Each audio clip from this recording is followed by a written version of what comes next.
आज के वीडियो में हम लोग फिजिक्स देखेंगे, भौतिकी देखेंगे जो खान सर के नोट से है। और इससे पहले आपको इसका सारा कंप्लीट कराया गया है, सब्जेक्ट जितने भी सब्जेक्ट थे सारे कंप्लीट कराए गए हैं। तो ये बहुत ही इम्पोर्टेंट क्लास है आपकी, और आप इसे कई बार देख लीजिएगा क्योंकि इसमें जो चीज़ें हैं वो आपके एग्ज़ाम के लिए बेहद महत्वपूर्ण है। तो आज की वीडियो में हम लोग फिजिक्स देखने वाले हैं, भौतिकी देख स्टार्ट करते हैं। स्टार्ट करने से पहले अगर आप चैनल पर नए हैं तो चैनल को सब्सक्राइब कर लिया कीजिए और बेल आइकन को प्रेस कर दीजिए ताकि आपको नए नए वीडियो मिलता रहे। और साथ ही वीडियो को लाइक किया कीजिए, शेयर कीजिए, कमेंट कीजिए और हमारे साथ बने रहिए। तो चलिए फिर स्टार्ट करते हैं फिजिक्स। चलो तो स्टार्ट करते हैं दोस्तों। देखते हैं मात्रक और बीमा। देखते हैं भौतिकी ऊर्जा तथा द्रव्य के बीच आपसी संबंध का अध्ययन भौतिकी कहलाता है। E बराबर mc², जहाँ C का मतलब होता है स्पीड। C बराबर स्पीड बराबर इक्वल 3 × 3 × 10⁸ है। देखते हैं, न्यूमेरिकल नहीं देखेंगे दोस्तों, हमारे एग्ज़ाम में न्यूमेरिकल नहीं पूछता है, डिफिनीशन और मात्रक पूछता है। देखते हैं, भौतिक विज्ञान मापन का अध्ययन होता है। किसी भी भौतिक राशि को व्यक्त करने के लिए मात्रक तथा परिमाण दोनों की आवश्यकता होती है। देखते हैं केजी। देखते हैं यहाँ केजी मात्रक है और जो 40 लिखा है वो परिमाण है हमारा। देखते हैं भौतिक राशि के मापन के लिए 4 प्रणाली प्रसिद्ध हैं। मापन पद्धति देखते हैं अब, जो 4 प्रणालियाँ हैं, FPS पद्धति, CGS पद्धति, MKS पद्धति, SI पद्धति। देखते हैं पहले हम नंबर 1 FPS पद्धति के बारे में, जहाँ F का मतलब होता है फुट का मतलब लंबाई, P का मतलब पाउंड, मतलब इसका हिंदी में द्रव्यमान होता है, S का मतलब सेकंड होता है। इसे ब्रिटिश पद्धति भी कहते हैं। सेकंड देखते हैं CGS पद्धति। देखते हैं C का मतलब होता है सेंटीमीटर, G का मतलब होता है ग्राम, जिसे हिंदी में द्रव्यमान कहेंगे, S का मतलब सेकंड होता है, हिंदी में इसे समय कहेंगे। इसे फ्रेंच या मीट्रिक पद्धति कहते हैं। देखते हैं MKS पद्धति। M का मतलब मीटर होता है, इसे हिंदी में लंबाई कहते हैं। K का मतलब किलोग्राम होता है, इसे हिंदी में द्रव्यमान ही कहते हैं। S का मतलब सेकंड होता है, इसे समय कहते हैं। इसे भी मीट्रिक पद्धति कहते हैं। देखते हैं हम नेक्स्ट पद्धति। देखते हैं अंतर्राष्ट्रीय पद्धति के बारे में। यह MKS का ही विस्तृत रूप है। सन 1971 ईस्वी में फ्रांस की राजधानी पेरिस में माप तौल विभाग के अंतर्राष्ट्रीय अधिवेशन में SI पद्धति को मान्यता मिली। SI प्रणाली के आधार पर 7 मूल राशियां हैं, जिनके लिए 7 मूल मात्रक हैं। शेष मात्रक इन्हीं मूल मात्रकों से बने होते हैं। उन शेष मात्रकों को व्युत्पन्न मात्रक कहते हैं। देखते हैं SI मात्रक के बारे में। SI मात्रक 2 प्रकार के होते हैं, मूल मात्रक और संपूरक मात्रक, जिसे इंग्लिश में कहते हैं बेसिक यूनिट, और संपूरक मात्रक को इंग्लिश में कहते हैं सप्लीमेंट्री यूनिट। मूल मात्रक की संख्या 7 होती है और संपूरक मात्रक की संख्या 2 होती है। देखते हैं पहले हम मूल मात्रक के बारे में। मूल मात्रक जिसमें मूल राशियां हैं और मूल मात्रक, उसके संकेत और उसकी बीमा तो वैसे एग्ज़ाम में आते नहीं हैं, हमारे पूछते भी नहीं हैं। देखते हैं हम मूल राशि। लंबाई का मूल मात्रक होगा मीटर और इसका संकेत है m। द्रव्यमान का मूल मात्रक है किलोग्राम, इसका संकेत है kg। समय का मूल मात्रक है सेकंड, इसका संकेत है यस। और मूल राशि तापमान का मूल मात्रक है केल्विन, संकेत है के। धारा का मूल मात्रक होगा एम्पेयर और संकेत है ए। ज्योति तीव्रता का मूल मात्रक होगा कैंडिला, इसका संकेत है CD।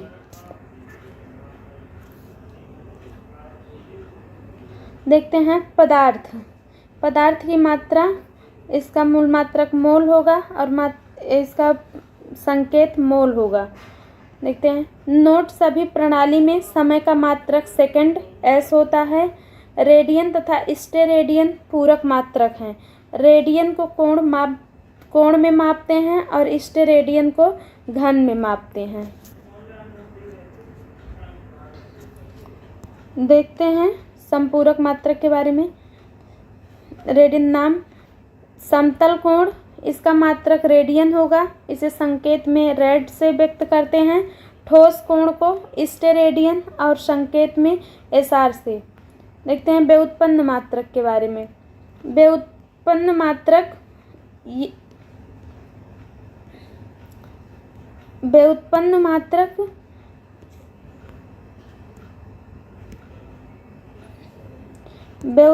मात्रक दो या दो से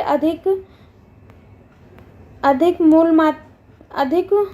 मूल मात्रकों से मिलकर बने होते हैं।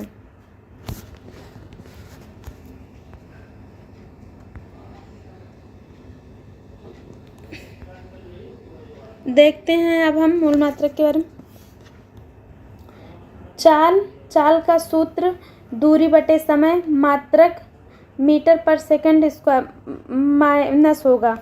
त्वरण का सूत्र वेग बटे समय ms⁻² होगा, इसका मात्रक। बल का सूत्र द्रव्यमान गुणे त्वरण, इसका होगा न्यूटन मात्रक। कार्य का बल गुणे विस्थापन, इसका मात्रक होगा जूल। वेग का सूत्र होगा विस्थापन बटे समय, इसका मात्रक होगा ms⁻⁻1।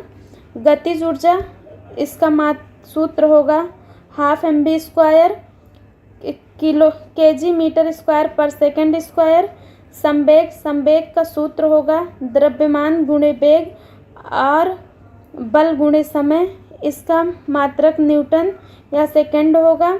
आवेग का सूत्र होगा बल गुणे समय, जिसका मात्रक होगा kg ms⁻⁻1। शक्ति का सूत्र होगा कार्य बटे समय, जिसका मात्रक वाट होता है। देखते हैं क्षेत्रफल लंबाई गुणे चौड़ाई, इसका मात्रक होगा m²। आयतन का लंबाई गुणे चौड़ाई, इसका मात्रक होगा m⁻3। दाब का सूत्र होगा बल बटे क्षेत्रफल, इसका मात्रक होगा kg ms⁻⁻2 मीटर⁻⁻2। पृष्ठ तनाव बल बटे लंबाई, इसका सूत्र kgs⁻⁻2। घनत्व का सूत्र होगा द्रव्यमान बटे आयतन, मात्रक kg प्रति मीटर क्यूब। कोणीय वेग का मात्रक होगा रेखीय वेग बटे त्रिज्या। कोणीय विस्थापन का सूत्र होगा चाप बटे त्रिज्या और इसका मात्रक रेडियन होता है। बल आघूर्ण का सूत्र होगा बल गुणे घूर्णन अक्ष से लंबवत दूरी, इसका मात्रक होगा न्यूटन मीटर। धारा का सूत्र होगा विद्युत धारा गुणे क्षेत्रफल, इसका मात्रक एम्पियर पर मीटर स्क्वायर होगा। देखते हैं आगे का दोस्तों। देखते हैं फ्लक्स का सूत्र होगा small r equal capital RA अपन लंबाई, इसका मात्रक होता है फ्लक्स का वेबर होता है। प्रतिरोधकता, इसका मात्रक ओम मीटर होता है। गुप्त ऊष्मा, इसका सूत्र ऊष्मीय ऊर्जा बटे द्रव्यमान, इसका मात्रक होता है जूल बटे किलोग्राम। कोणीय संवेग का सूत्र होता है जड़त्व आघूर्ण गुणे कोणीय वेग, इसका मात्रक होगा किलोग्राम मीटर स्क्वायर पर सेकंड। जड़त्व आघूर्ण का सूत्र होगा द्रव्यमान गुणे परिभ्रमण त्रिज्या स्क्वायर, इसका मात्रक होता है केजी गुणे मीटर स्क्वायर। भार का सूत्र होगा द्रव्यमान गुणे गुरुत्वीय त्वरण, इसका मात्रक kg/(-2) होगी। गुरुत्वाकर्षण नियतांक, इसका सूत्र होगा बल गुणे दूरी स्क्वायर अपान द्रव्यमान स्क्वायर, इसका मात्रक होता है न्यूटन मीटर स्क्वायर पर किलोग्राम स्क्वायर। गुरुत्वीय विभव, इसका सूत्र होगा कार्य बटे द्रव्यमान, मात्रक होगा जूल बटे केजी। यंग गुणांक का सूत्र होगा अनुदैर्ध्य प्रतिबल बटे अनुदैर्ध्य विकृति, मात्रक होता है इसका न्यूटन प्रति मीटर स्क्वायर। वेग प्रवणता का सूत्र होता है वेग बटे दूरी और मात्रक होता है प्रति सेकंड।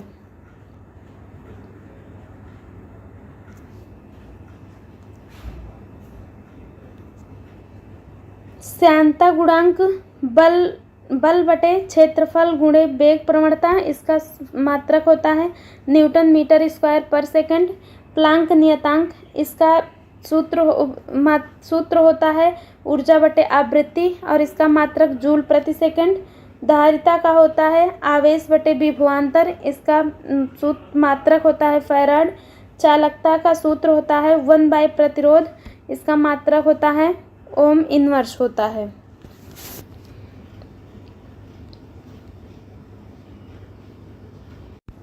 देखते हैं अब कुछ इम्पोर्टेंट तथ्य के बारे में। कार्य, ऊर्जा, बल आघूर्ण के बीमा समान होती हैं। आवेग संवेग की बीमा समान होती है। कोणीय संवेग तथा प्लांक नियतांक बीमा समान होती है इनकी। दाब, प्रतिबल, प्रत्यास्था की बीमा भी समान होती है। आपेक्षिक घनत्व, आपेक्षिक आर्द्रता, घर्षण गुणांक, आवर्धन क्षमता, विकृति मात्रकहीन तथा बीमाहीन राशि है। समांगता के सिद्धांत के अनुसार प्रत्येक पद का मात्रक और बीमा समान होती है। देखते हैं अब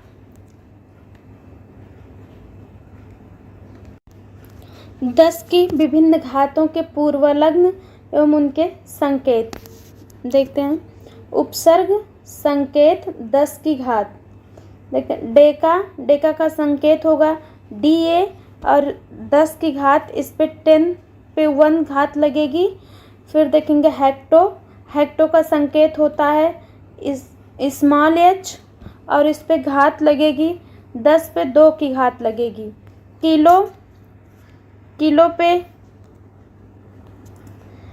किलो का संकेत K से व्यक्त करेंगे और इस पे घात लगेगी 10 की घात 3। मेगा को M से, इस पे घात लगेगी 10 की घात 6। गीगा को कैपिटल G से, इस पे घात लगेगी 10 की घात 9। टेरा को कैपिटल T से, इस पे घात लगेगी 10 की पावर 12। पेटा को P से, इस पे घात लगेगी 10 की घात 10 की घात 15। एक्सा को कैपिटल E से, इस पे घात लगेगी 10 की घात 18। देखते हैं छोटा सिंबल उपसर्ग और संकेत और 10 की घात। डेसी को संकेत में व्यक्त करेंगे स्मॉल d से और इस पे घात लगेगी 10 की घात -1। और सेंटी को स्मॉल c से घात लगेगी 10 की घात -2। मिली का संकेत होगा स्मॉल m और इस पे घात लगेगी 10 की घात -3। माइक्रो का संकेत होगा म्यू, इस पे घात लगेगी 10 की घात -6। नैनो का संकेत होगा स्मॉल n, इस पे घात लगेगी 10 की घात 9। पीको का संकेत होगा स्मॉल p, इस पे घात लगेगी 10 की घात -12। फेम्टो, इसका संकेत होगा स्मॉल f, इस पे घात लगेगी 10 की घात -15। एटो, इसको व्यक्त करेंगे संकेत स्मॉल a से, इसकी घात होगी 10 की घात -18। देखते हैं अब हम खगोलीय दूरियों का मापन। नंबर 1 प्रकाश वर्ष। प्रकाश द्वारा निर्वात में एक वर्ष में तय की गई कुल दूरी एक प्रकाश वर्ष कहलाती है। एक प्रकाश वर्ष बराबर 9.467 × 10 की घात 15 मीटर होता है। अनौपचारिक रूप से खगोलीय दूरी को व्यक्त करने के लिए प्रकाश वर्ष का प्रयोग करते हैं। देखते हैं खगोलीय इकाई।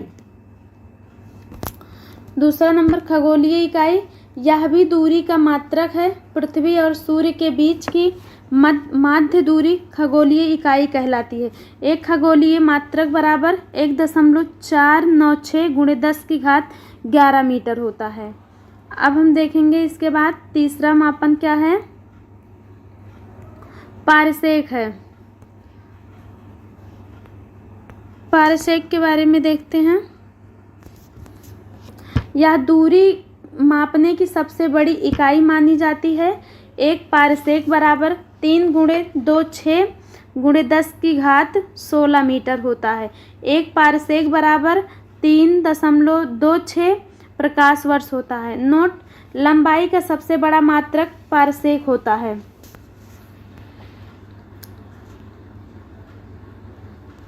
देखते हैं 100 मीटर को।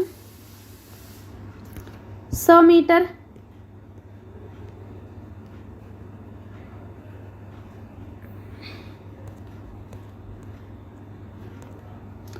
Metre hectare. 100 मीटर बराबर 1 हेक्टेयर बराबर 100 मीटर बटे 100 मीटर। 44 गज बीघा। 44 गज 1 बीघा बराबर 44 गज बटे 44 गज 110 गज। एकड़ 110 गज। एकड़ 44 गज 1 एकड़ बराबर 44 गज बटे 110 गज होता है। देखते हैं 1 गज बराबर 3 फीट। एक चैन बराबर 22 गज। एक फलांग बराबर 10 चैन। 1 मील बराबर 8 फलांग 1.6 किलोमीटर। एक समुद्री मील। एनएम बराबर 1.852 किलोमीटर।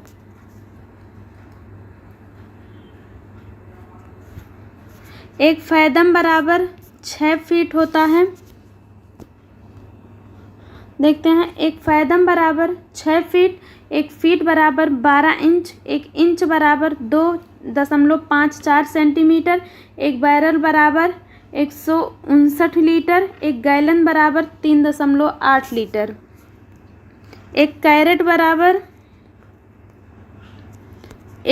बराबर 0.2 ग्राम। एक ओस बराबर 28.35 ग्राम। एक पाउंड बराबर 453.6 ग्राम। एक केजी बराबर 1000 ग्राम होता है। अब हम इसको नहीं देखेंगे, यह ऑब्जेक्टिव है, हम केवल अभी पढ़ा रहे हैं। डिस्क्रिप्टिव को देखते हैं। अब हम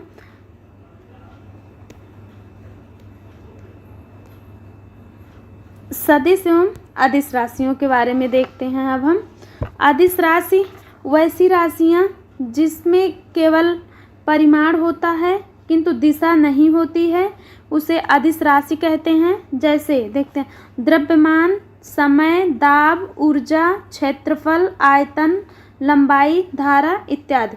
यह साधारण बीजगणित के नियमों का पालन करती हैं। नोट, धारा की दिशा होती है किंतु वह सदिश के योग का नियम का पालन नहीं करती है। सदिश राशि वैसी राशियाँ जिनका परिमाप के साथ दिशा भी हो, उसे सदिश राशि कहते हैं।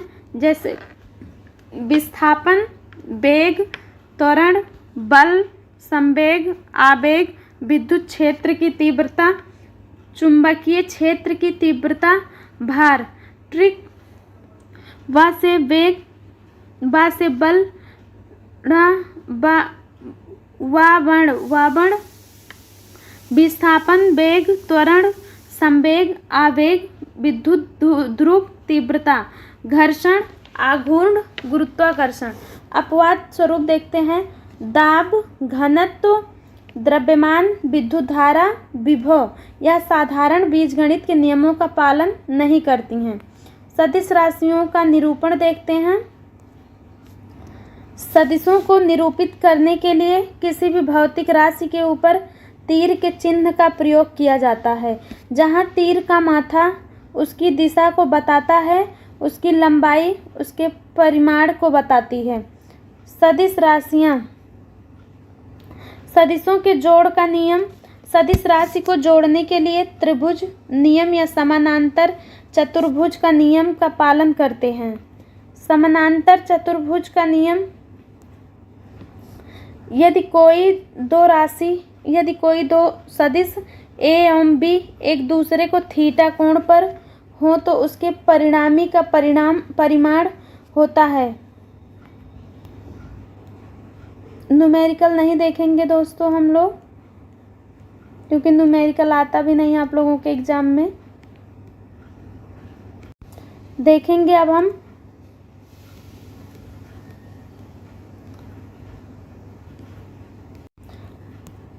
सदिशों का गुणनफल। सदिशों का अदिश गुणनफल। सदिशों के अदिश गुणनफल को डॉट से सूचित किया जाता है। यदि कोई दो सदिश ए और बी एक दूसरे से थीटा कोण पर हो तो उनका अदिश गुणनफल dot product A vector dot B vector बराबर ए बी कॉस थीटा होता है। सदिशों का अदिश गुणनफल एक अदिश राशि होती है। सदिशों का सदिश गुणनफल, सदिशों के सदिश गुणनफल को क्रॉस से सूचित किया जाता है। यदि कोई दो सदिश ए और बी एक दूसरे से थीटा कोण पर हो तो उनका सदिश गुणनफल A vector into B vector equal A B sine theta होता है। सदिशों का सदिश गुणनफल एक सदिश राशि होती है। देखते हैं अब हम रेखीय गति के बारे में देखेंगे। रेखीय गति, न्यूनतम दूरी बराबर विस्थापन। देखेंगे दूरी, किसी खास समय में चले गए पथ की कुल लंबाई को दूरी कहते हैं। दूरी एक अदिश राशि होती है। दूरी का एसआई मात्रक मीटर होता है। विस्थापन, न्यूनतम दूरी को विस्थापन कहते हैं। विस्थापन सदिश राशि है। विस्थापन का एसआई मात्रक मीटर होता है। दूरी और विस्थापन का अनुपात हमेशा एक से बड़ा या बराबर होता है। अब दोस्तों हमको न्यूमेरिकल देखना है। हमको न्यूमेरिकल तो अब हम देखेंगे दूरी तथा विस्थापन में अंतर। दूरी और विस्थापन में अंतर। दूरी केवल परिमाण को करता है। विस्थापन परिमाण तथा दिशा दोनों को व्यक्त करता है। दूरी सदैव धनात्मक शून्य होती है।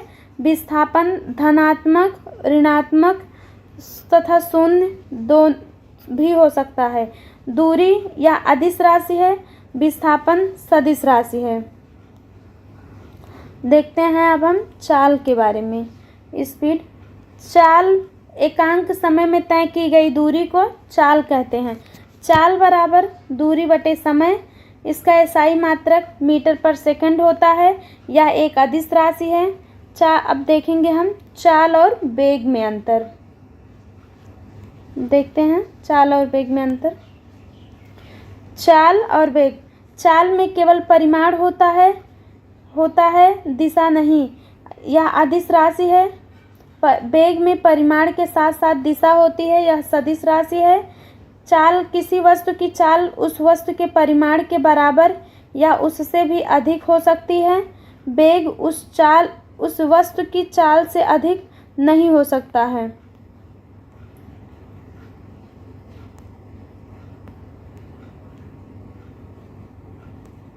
किसी वस्तु द्वारा एकांक समय में तय की गई दूरी को उस वस्तु की चाल कहते हैं।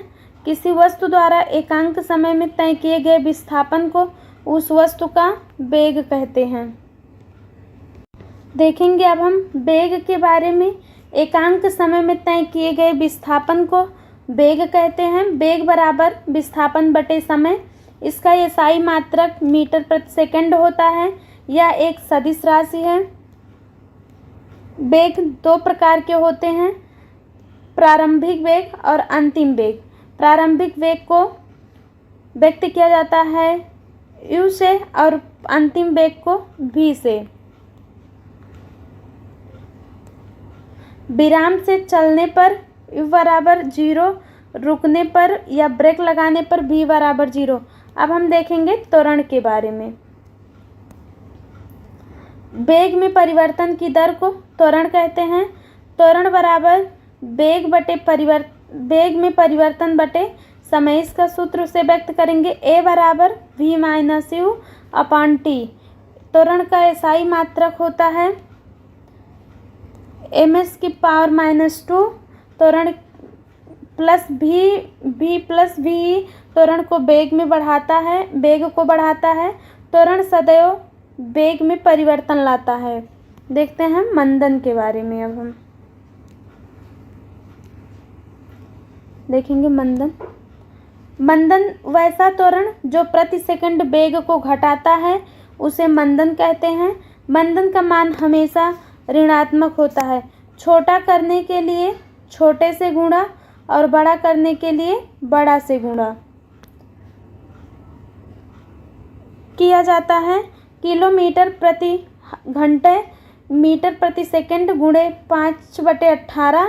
छोटा करने के लिए इसमें छोटे से गुणा करेंगे और ms किलोमीटर प्रति घंटा गुणे 18/5 बड़ा करने के लिए बड़े से गुणा करेंगे। अब इसमें उसके बाद दोस्तों न्यूमेरिकल है। न्यूमेरिकल आता नहीं, अब उसको हम नहीं देखेंगे, हम सीधे आके देखेंगे अब गति के बारे में। देखते हैं गति संबंधी गैलीलियो के 4 समीकरण हैं। देखते हैं। नंबर 1 समीकरण होता है v बराबर u plus G T, h बराबर U T plus half G T square. तीसरा समीकरण v स्क्वायर बराबर u स्क्वायर प्लस 2gh। चौथा समीकरण h बराबर u प्लस जी अपॉन टी 2t-1 होता है। नीचे जाने पर g का मान बढ़ता है तथा ऊपर जाने पर g का मान घटता है। अब हम न्यूमेरिकल नहीं देखेंगे दोस्तों, क्योंकि आता नहीं है आपके एग्ज़ाम में, हम थ्योरी ही देखेंगे। अब हम प्रक्षेप गति के बारे में। जब किसी वस्तु को एक बार बल लगाकर थीटा कोण पर फेंक दिया जाता है तो ऐसी गति को प्रक्षेप गति कहते हैं। प्रक्षेप का पथ परवलयाकार होता है, जैसे तोप का गोला, भाला, छक्का मारने पर बॉल की गति। नोट देखते हैं। अगर कोई शिकारी पेड़ पर बैठे किसी बंदर पर गोली चला रहा है और गोली के चलते ही बंदर कूद जाता है तो संभावना है कि बंदर को गोली लग जाएगी, क्योंकि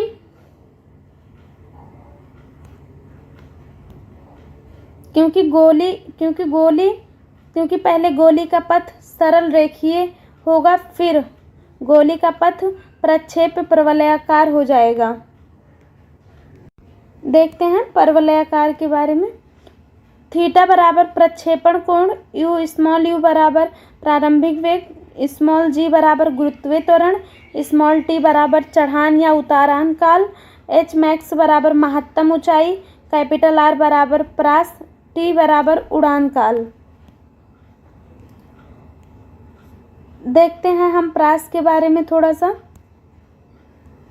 प्रास बराबर कैपिटल आर। प्रक्षेप के दौरान भूमि पर तय की गई दूरी को प्रास या रेंज कहते हैं। रेंज बराबर कैपिटल आर बराबर U square sine 2 theta upon small G. आगे न्यूमेरिकल है, न्यूमेरिकल हम नहीं देखेंगे दोस्तों, आपको बाद में पढ़ाएंगे। जा रहे हैं कार्य के बारे में। कार्य बल तथा विस्थापन के अदिश गुणन को कार्य कहते हैं। बल लगाकर किसी वस्तु की दिशा में विस्थापन करने की क्रिया को कार्य कहते हैं। W बराबर एफ एस कॉस थीटा। कार्य का एसआई मात्रक nm होता है, kg metre square upon second square या जूल। कार्य का CGS मात्रक अर्ग होता है। देखते हैं। समान दिशा में किया गया कार्य धनात्मक होता है, विपरीत दिशा में किया गया कार्य ऋणात्मक होता है। निम्नलिखित परिस्थितियों में कार्य शून्य हो जाता है। विस्थापन शून्य होने पर, जैसे यदि वस्तु अपने स्थान पर रुकी है या वस्तु को धकेलने पर गति नहीं हो रही है तो कार्य शून्य होगा।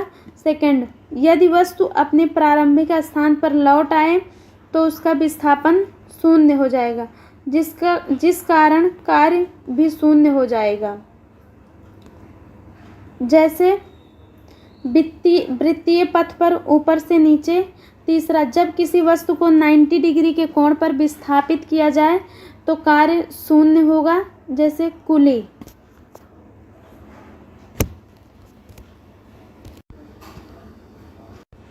अब हम देखेंगे ऊर्जा परिवर्तन के स्वरूप के बारे में। देखते हैं। मोटर बराबर विद्युत, विद्युत को यांत्रिक ऊर्जा में। डायनेमो बराबर यांत्रिक विद्युत ऊर्जा में। माइक्रोफोन बराबर ध्वनि, ये कन्वर्ट करेगा विद्युत ऊर्जा में। स्पीकर इक्वल विद्युत कन्वर्ट करेगा ध्वनि ऊर्जा में। और इंजन इक्वल टू ऊष्मा कन्वर्ट करेगा ये यांत्रिक ऊर्जा में। घर्षण इक्वल यांत्रिक कन्वर्ट करेगा ये ऊष्मीय ऊर्जा में। देखते हैं। मोमबत्ती रासायनिक कन्वर्ट करेगा प्रकाश या ऊष्मा में। बल्ब विद्युत कन्वर्ट करेगा प्रकाश में। फैन विद्युत कन्वर्ट करेगा यांत्रिक में। प्रकाश संश्लेषण कन्वर्ट करेगा प्रकाश रासायनिक में। वेना पेशीय ऊर्जा कन्वर्ट करेगा यांत्रिक ऊर्जा। हीटर विद्युत ऊष्मा में। देखते हैं। प्रेस विद्युत है, कन्वर्ट करेगा ऊष्मा में। देखते हैं हम ऊर्जा के कई स्वरूप होते हैं। पेशीय ऊर्जा, चुंबकीय ऊर्जा, रासायनिक ऊर्जा, प्रकाश ऊर्जा, ध्वनि ऊर्जा, विद्युत ऊर्जा, स्थितिज ऊर्जा। देखते हैं। गतिज ऊर्जा। देखते हैं हम पहले एक ऊर्जा के बारे में, स्थितिज ऊर्जा के बारे में। ऊंचाई या खिंचाव के कारण अर्थात अपनी स्थिति के कारण कार्य करने की क्षमता को स्थितिज ऊर्जा कहते हैं। एग्जाम्पल, बांध, खिंचा हुआ धनुष, स्टेज पर खानसर, रुका हुआ पंखा, छत के ऊपर टंकी, पेड़ पर बैठा बंदर, उठा हुआ हथौड़ा, घड़ी की चाबी, स्प्रिंग, रबर, रुकी गाड़ी में बैठा व्यक्ति। P बराबर mgh। स्थितिज ऊर्जा ऊंचाई पर निर्भर करती है। पानी की टंकी को छत के ऊपर रखा जाता है। अधिक ऊंचाई से गिरने पर चोट अधिक लगता है। स्थितिज ऊर्जा द्रव्यमान पर भी निर्भर करती है। इसी कारण हेवी ड्यूटी वाले हथौड़ा को बहुत भारी बनाया जाता है। चलो दोस्तों, तो अब हम देखेंगे यांत्रिक ऊर्जा के बारे में। देखते हैं हम लोग। देखते हैं यांत्रिक ऊर्जा। जब स्थितिज ऊर्जा तथा गतिज ऊर्जा को जोड़ देते हैं तो उसे यांत्रिक ऊर्जा कहते हैं। यांत्रिक ऊर्जा में यह दोनों ऊर्जा होती है। उड़ते हवाई जहाज, पतंग, तीर, चलती गाड़ी में बैठा यात्री, चलता हुआ पंखा। देखते हैं इसके कुछ महत्वपूर्ण दिया गया है इसके बारे में।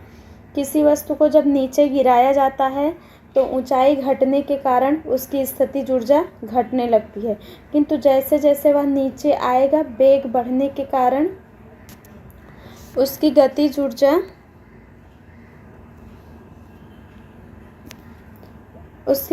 ऊर्जा भी बढ़ जाएगी तथा कुल ऊर्जा नियत रहेगी। देखते हैं आगे टॉपिक में। देखेंगे अब हम नेक्स्ट टॉपिक है हमारा शक्ति के बारे में। देखते हैं हम लोग। शक्ति एक सेकंड में किया गया कार्य शक्ति कहलाता है। स्मॉल t बराबर capital W, 1 equal capital W/T। शक्ति बराबर जूल बटे सेकंड होता है। देखते हैं अब हम अपना नेक्स्ट टॉपिक देखेंगे। अब हम लोग संवेग के बारे में। द्रव्यमान तथा वेग के गुणनफल को संवेग कहते हैं। इसका मात्रक kg मीटर प्रति सेकंड होता है। कोई वस्तु हवा में संवेग के कारण उड़ती है। P बराबर m × v होता है। देखते हैं अब हम संवेग संरक्षण के बारे में। किसी वस्तु का संवेग संरक्षित रहता है, अर्थात किसी गतिशील वस्तु को किसी टक्कर द्वारा रोकेंगे तो टक्कर से पहले का संवेग टक्कर के बाद के संवेग के बराबर होगा। देखेंगे अब हम लोग आवेग के बारे में। बहुत बड़ा बल जब छोटे समय के लिए लगता है तो उसे आवेग कहते हैं। एग्जाम्पल, झापड़, बाल से लगा चोट, फिसल के गिरने पर टूटी पसली, सर्कस में एक साथ कई ईंटों को तोड़ना अन्य प्रकार का झटका। आवेग बराबर बल गुणे समय होता है। आवेग का मात्रक होता है ns होता है। देखेंगे अब हम लोग टक्कर के बारे में। यह मुख्यतः 3 प्रकार के होते हैं। नंबर 1 प्रत्यास्थ टक्कर। यह जिस वेग से टकराता है उसी वेग से लौटेगा। इसमें गतिज ऊर्जा संरक्षित रहती है। इसमें संवेग संरक्षित रहता है। प्रत्यास्थ गुणांक E बराबर 1 होता है। देखेंगे अप्रत्यास्थ टक्कर। यह जिस वेग से टकराता है उससे कम वेग से लौटता है। इसमें गतिज ऊर्जा संरक्षित नहीं होती लेकिन संवेग संरक्षित होता है। देखते हैं नेक्स्ट पूर्णतः अप्रत्यास्थ टक्कर। इसमें कोई वस्तु दूसरी वस्तु से टकराकर उस वस्तु पर चिपक जाएगा तथा उसको अपने साथ जोड़कर एक ही वेग से चलने लगेगा। इसमें गतिज ऊर्जा संरक्षित नहीं रहती है। हमारा नेक्स्ट टॉपिक है बल। देखते हैं बल के बारे में। बल किसी वस्तु की अवस्था में परिवर्तन ला देता है या लाने का प्रयास करता है। बल एक प्रकार का धक्का या खिंचाव है। खींचते समय अधिक बल की प्राप्ति हो जाती है। इसी कारण किसी वस्तु को धकेलने तुलना में खींचना आसान होता है। बल एक सदिश राशि है। इसका एसआई मात्रक न्यूटन होता है। एफ का एसआई मात्रक न्यूटन होता है और एफ का सीजीएस पद्धति में मात्रक डायने होता है। 1 न्यूटन बराबर 10⁵ डायन होता है। बल 2 प्रकार के होते हैं, संतुलित बल और असंतुलित बल। पहले देखते हैं हम संतुलित बल के बारे में। वह बल जो बराबर तथा विपरीत होता है तथा इस बल से गति में परिवर्तन नहीं होता है लेकिन अधिक होने पर अवस्था बदल जाती है। असंतुलित बल वह बल है जो असमान तथा विपरीत होता है और वस्तु को गति प्रदान करता है। कोई पिंड सतत चाल से चलेगी, इसका अर्थ है कोई बल कार्य नहीं कर रहा है। देखते हैं क्वेश्चन है एक घोड़ा टांगे को खींच रहा है तो घोड़ा आगे बढ़ता है, किसके कारण? घोड़े द्वारा टांगे पर लगाए गए बल के कारण, टांग द्वारा घोड़े पर लगाए गए बल के कारण, घोड़े द्वारा पृथ्वी पर लगाए गए बल के कारण, पृथ्वी द्वारा घोड़े पर लगाए गए बल के कारण। गति संबंधी न्यूटन के नियम को देखते हैं। न्यूटन ने अपनी गति के नियमों को अपनी किताब प्रिंसिपिया में लिखा था। न्यूटन के गति के नियम का प्रकाशन 1687 में हुआ था। न्यूटन की गति संबंधित 3 नियम दिए गए हैं। न्यूटन का प्रथम नियम, इसे गैलीलियो या जड़त्व का नियम कहते हैं। देखते हैं जड़त्व का नियम। जड़त्व का नियम देखते हैं हम। जड़त्व वस्तु का वह गुण जिसके कारण वस्तु अपने अवस्था परिवर्तन का विरोध करे जड़त्व कहलाता है। जड़त्व द्रव्यमान के समानुपाती होता है। जड़त्व अल्फा द्रव्यमान। जड़त्व वस्तु के द्रव्यमान तथा त्रिज्या पर निर्भर करता है। जड़त्व अपने अवस्था परिवर्तन का अधिक विरोध करता है। जड़त्व 2 प्रकार के होते हैं, गति का जड़त्व तथा विराम का जड़त्व। नंबर 1 देखेंगे विराम का जड़त्व। यदि कोई वस्तु रुकी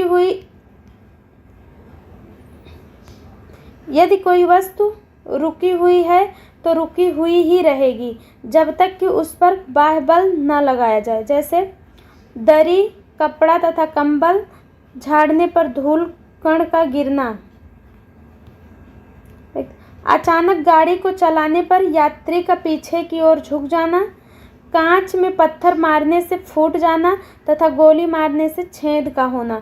गिलास के ऊपर रखे कार्डबोर्ड पर रखा सिक्का गिलास में गिर जाता है जब अचानक कार्डबोर्ड को खींच लिया जाता है।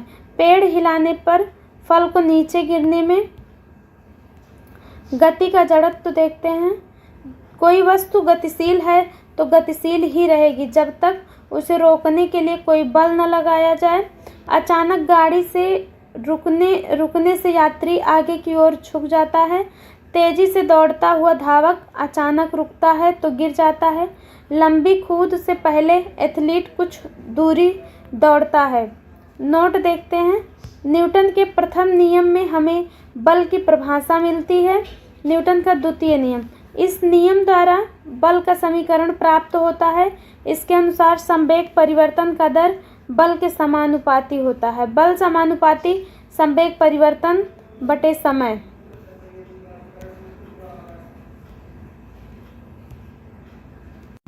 देखते हैं, F बराबर ma होता है। बड़े कील को अधिक गहराई तक धंसाने के लिए हथौड़े से अधिक चोट किया जाता है। कराटे खिलाड़ी ईंट को तोड़ने के लिए अधिक चोट मारता है। टेनिस की गेंद की तुलना में क्रिकेट की गेंद से चोट अधिक लगता है। गद्दे की तुलना में फर्श पर चोट अधिक लगती है।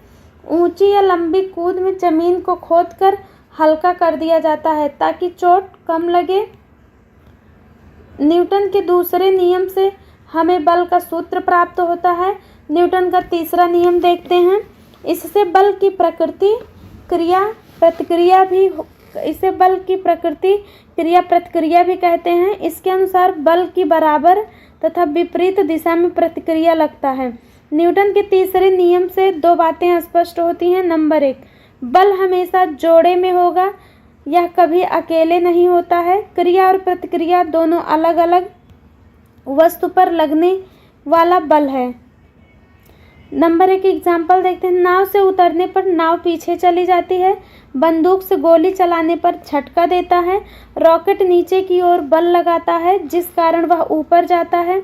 एक महिला कुएं से पानी खींच रही है, रस्सी के टूट जाने के कारण चोट लग जाती है। जमीन पर चोट करना। नोट, बालू पर चलना कठिन होता है क्योंकि वहाँ प्रतिक्रिया बल कम लगता है। न्यूटन के तीसरे नियम से बल की प्रकृति का पता चलता है। ट्रिक, गति या विराम का विरोध प्रथम नियम। चोट या कम अधिक लगना गति द्वितीय नियम। चोट लगना तृतीय नियम। देखते हैं नेक्स्ट क्या है। अब केंद्र बल के बारे में देखते हैं। Centripetal force. वृत्तीय गति कराने के लिए अभिकेंद्र बल की आवश्यकता होती है। यह हमेशा केंद्र की ओर कार्य करता है जबकि वेग बाहर की ओर कार्य करता है। ग्रहों को घूमने के लिए अभिकेंद्र बल गुरुत्वाकर्षण से मिलता है। सड़क पर घुमाव के दौरान अभिकेंद्र बल घर्षण से मिलता है। देखते हैं तथ्य क्या है इसमें। घुमाव पर यदि गाड़ी तेज गति से जाएगी तो उसके अंदर का पहिया उठ जाएगा। इसी कारण सड़क को अंदर की ओर झुका दिया जाता है ताकि पहिया उठे भी तो बराबर हो जाए और गाड़ी बाहर की ओर न गिरे। अब केंद्र बल देखते हैं। अब हम लोग, यह बाहर की ओर कार्य करता है जैसे वॉशिंग मशीन दूध से क्रीम निकालने, मक्खन निकालने वाली मशीन होती है।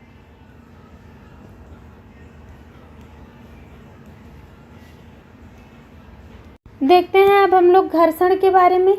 यह गति का विरोध करता है। यह सदैव गति के विपरीत दिशा में होता है। घर्षण बल के विरुद्ध किया गया कार्य ऋणात्मक होता है। घर्षण बल क्षेत्रफल पर निर्भर नहीं करता है बल्कि तल की प्रकृति पर निर्भर करता है। यदि तल खुरदुरा होगा तो घर्षण अधिक लगेगा। घर्षण दो प्रकार के घर्षण होते हैं। देखते हैं, स्थितिक घर्षण, गतिक घर्षण दो सर्पी और लोटनी। देखते हैं सबसे पहले हम स्थिर घर्षण के बारे में। स्थिर घर्षण रुकी हुई वस्तुओं में स्थिर घर्षण होता है। यह गति का सर्वाधिक विरोध करता है और वस्तु को चलने नहीं देता है। सीमांत घर्षण, किसी स्थिर वस्तु को यदि बल लगाया जाए तो स्थिर घर्षण के कारण वह रुकी रहती है। स्थिर घर्षण का वह अधिकतम मान जो गति में आने से रोकता है सीमांत घर्षण कहलाता है। सीमांत घर्षण में थोड़ा सा भी वृद्धि करने पर वस्तु गतिशील हो जाएगी। सर्पी घर्षण, यह तल के ऊपर खिसक कर सरक कर गति करता है, जैसे नाव स्केटिंग।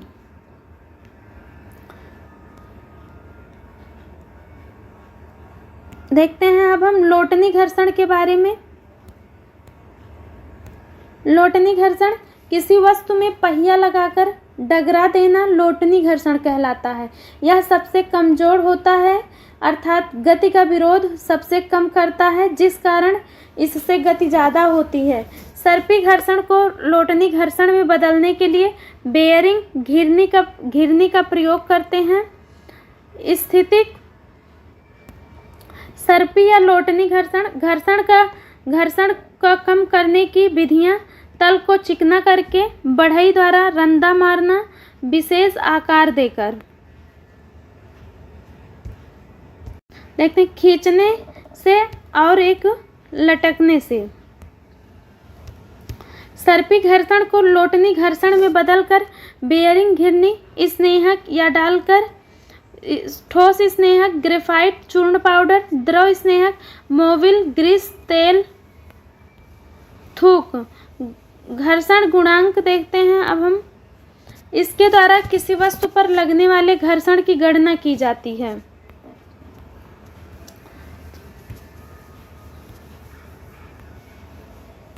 इसे म्यू से दिखाते हैं। म्यू का कोई भी विमा तथा मात्रक नहीं होता। घर्षण गुणांक का मान 0 से 1 के बीच होता है। घर्षण बल के अधीन किया गया कार्य ऋणात्मक होता है।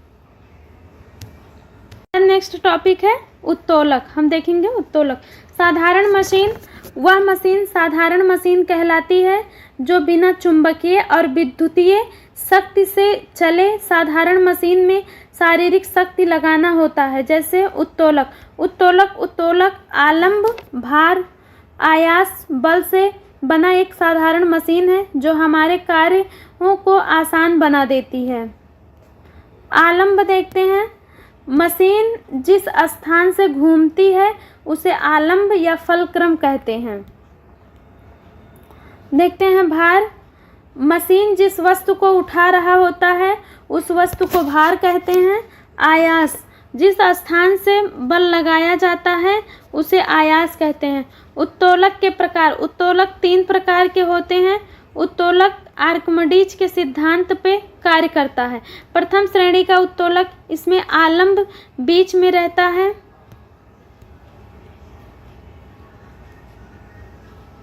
जैसे कैंची, पिलास, शीशा, ब्रेक, नेल कटर, कील का निकालने वाली हथौड़ी, घिरनी, चापाकल। देखेंगे हम द्वितीय श्रेणी का उत्तोलक। इसमें बीच में वस्तु का भार होता है। देखते हैं, जैसे नींबू निचोड़ने की मशीन, सरौता, कूड़ा गाड़ी, दरवाजा, बोतल खोलने वाला मशीन आदि। तृतीय श्रेणी के उत्तोलक, इसमें आयास बल बीच में होता है, जैसे चिमटा, चाकू, हल, हाथ, झाड़ू, स्टेपलर आदि। देखते हैं अब हम ट्रिक से।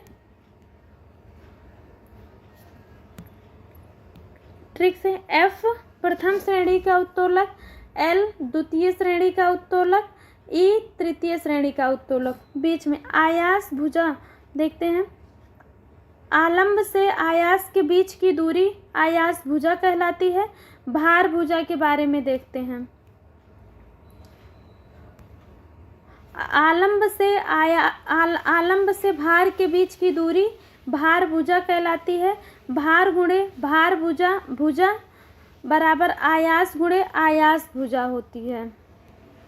देखते हैं, यांत्रिक लाभ बराबर भार बटे आयास बराबर आयास भुजा Fe बटे भार भुजा।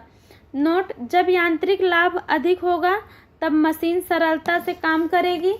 यांत्रिक लाभ अधिक करने के लिए आयास भुजा को लंबा रखा जाता है। देखते हैं अब हम लोग बल आघूर्ण के बारे में। हमारा टॉपिक है बल आघूर्ण।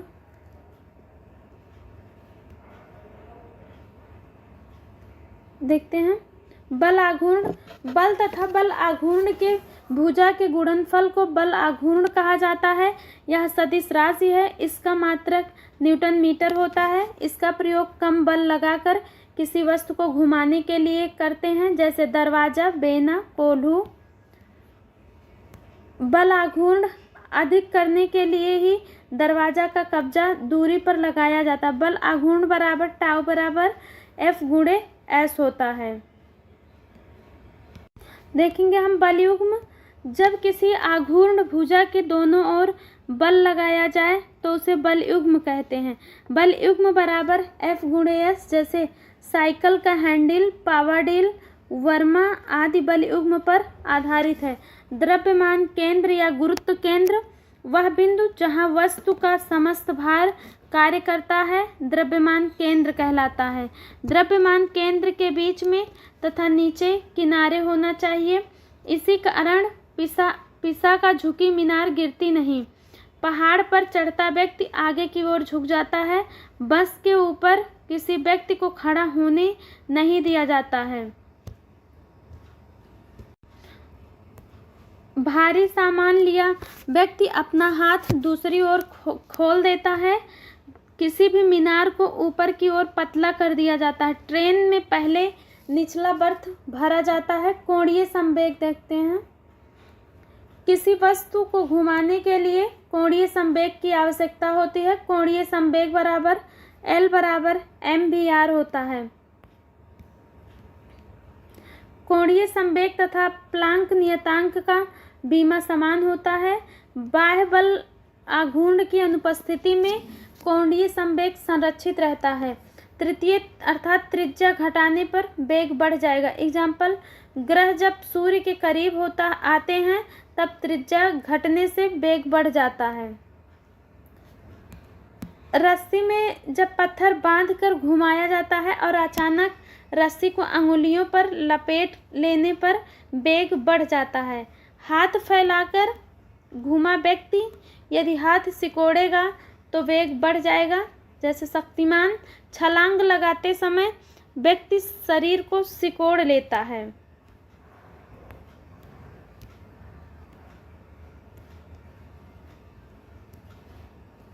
देखते हैं अब हम लोग गुरुत्वाकर्षण के बारे में। संसार की सभी वस्तुएं एक दूसरे को आकर्षित करती हैं, जिसे गुरुत्वाकर्षण कहते हैं। गुरुत्वाकर्षण बल सदैव आकर्षण करता है, कभी प्रतिकर्षण नहीं करता है। यह सबसे कमजोर बल है, किंतु इसका रेंज सबसे अधिक है। गुरुत्वाकर्षण का खोज न्यूटन ने किया था। गुरुत्वाकर्षण जी का मान होता है 6.67 गुणे 10⁻⁻11 न्यूटन मीटर स्क्वायर प्रति किलोग्राम स्क्वायर। फैक्ट देखते हैं। गुरुत्वाकर्षण बल एक संरक्षी बल है। संरक्षी बल वैसा बल जो मार्ग पर निर्भर नहीं करता, संरक्षी बल कहलाता है। संरक्षी बल कहलाता है अमूमन ये व्युत्क्रम वर्ग के नियम का पालन करते हैं। इनमें R² भाग होता है। गुरुत्वीय त्वरण जी, पृथ्वी जिस त्वरण से किसी वस्तु को अपनी ओर खींचती है उसे गुरुत्वीय त्वरण कहते हैं। उसका मान बदलता रहता है। सामान्यतः जी बराबर 9.8 मीटर पर सेकेंड स्क्वायर, जी बराबर 980 सेंटीमीटर प्रति सेकेंड स्क्वायर। स्मॉल जी तथा कैपिटल जी में संबंध देखते हैं। स्मॉल जी बराबर कैपिटल जी m अपन capital R square. Capital R त्रिज्या, m मोशन है गति, m पृथ्वी का द्रव्यमान, R पृथ्वी की त्रिज्या है। बड़े ग्रह का द्रव्यमान अधिक होने का कारण उसका गुरुत्वाकर्षण अधिक होगा। त्रिज्या में परिवर्तन से स्मॉल जी के मान में प्रभाव। ध्रुवों पर त्रिज्या घटने से स्मॉल जी का मान बढ़ जाती है। विषुवत रेखा पर त्रिज्या बढ़ने से स्मॉल जी का मान घटता है। इसी कारण रॉकेट को छोड़ने के लिए विषुवत रेखीय स्थान को चुना जाता है। विश्व की त्रिज्या तथा गुरुत्वीय त्वरण में उल्टा संबंध होता है। पृथ्वी की त्रिज्या में जितना प्रतिशत परिवर्तन होता है, स्मॉल जी के निम्न में उसका दोगुना परिवर्तन देखा जाता है।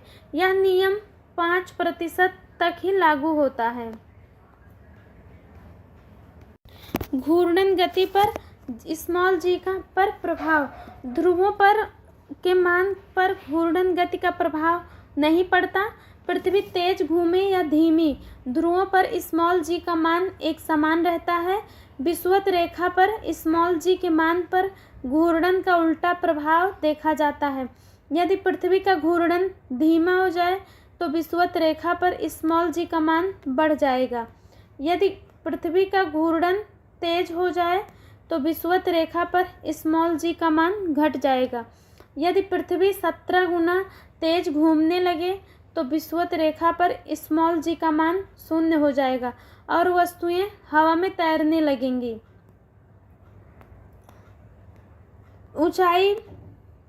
ऊंचाई का जी के मान पर प्रभाव। पृथ्वी सतह से ऊपर या नीचे जाने पर स्मॉल जी के मान में कमी आती है। सतह पर स्मॉल जी बराबर कैपिटल जी स्मॉल m अपन r स्क्वायर। ऊंचाई पर स्मॉल जी बराबर कैपिटल जी स्मॉल m अपन r प्लस h का होल स्क्वायर होता है।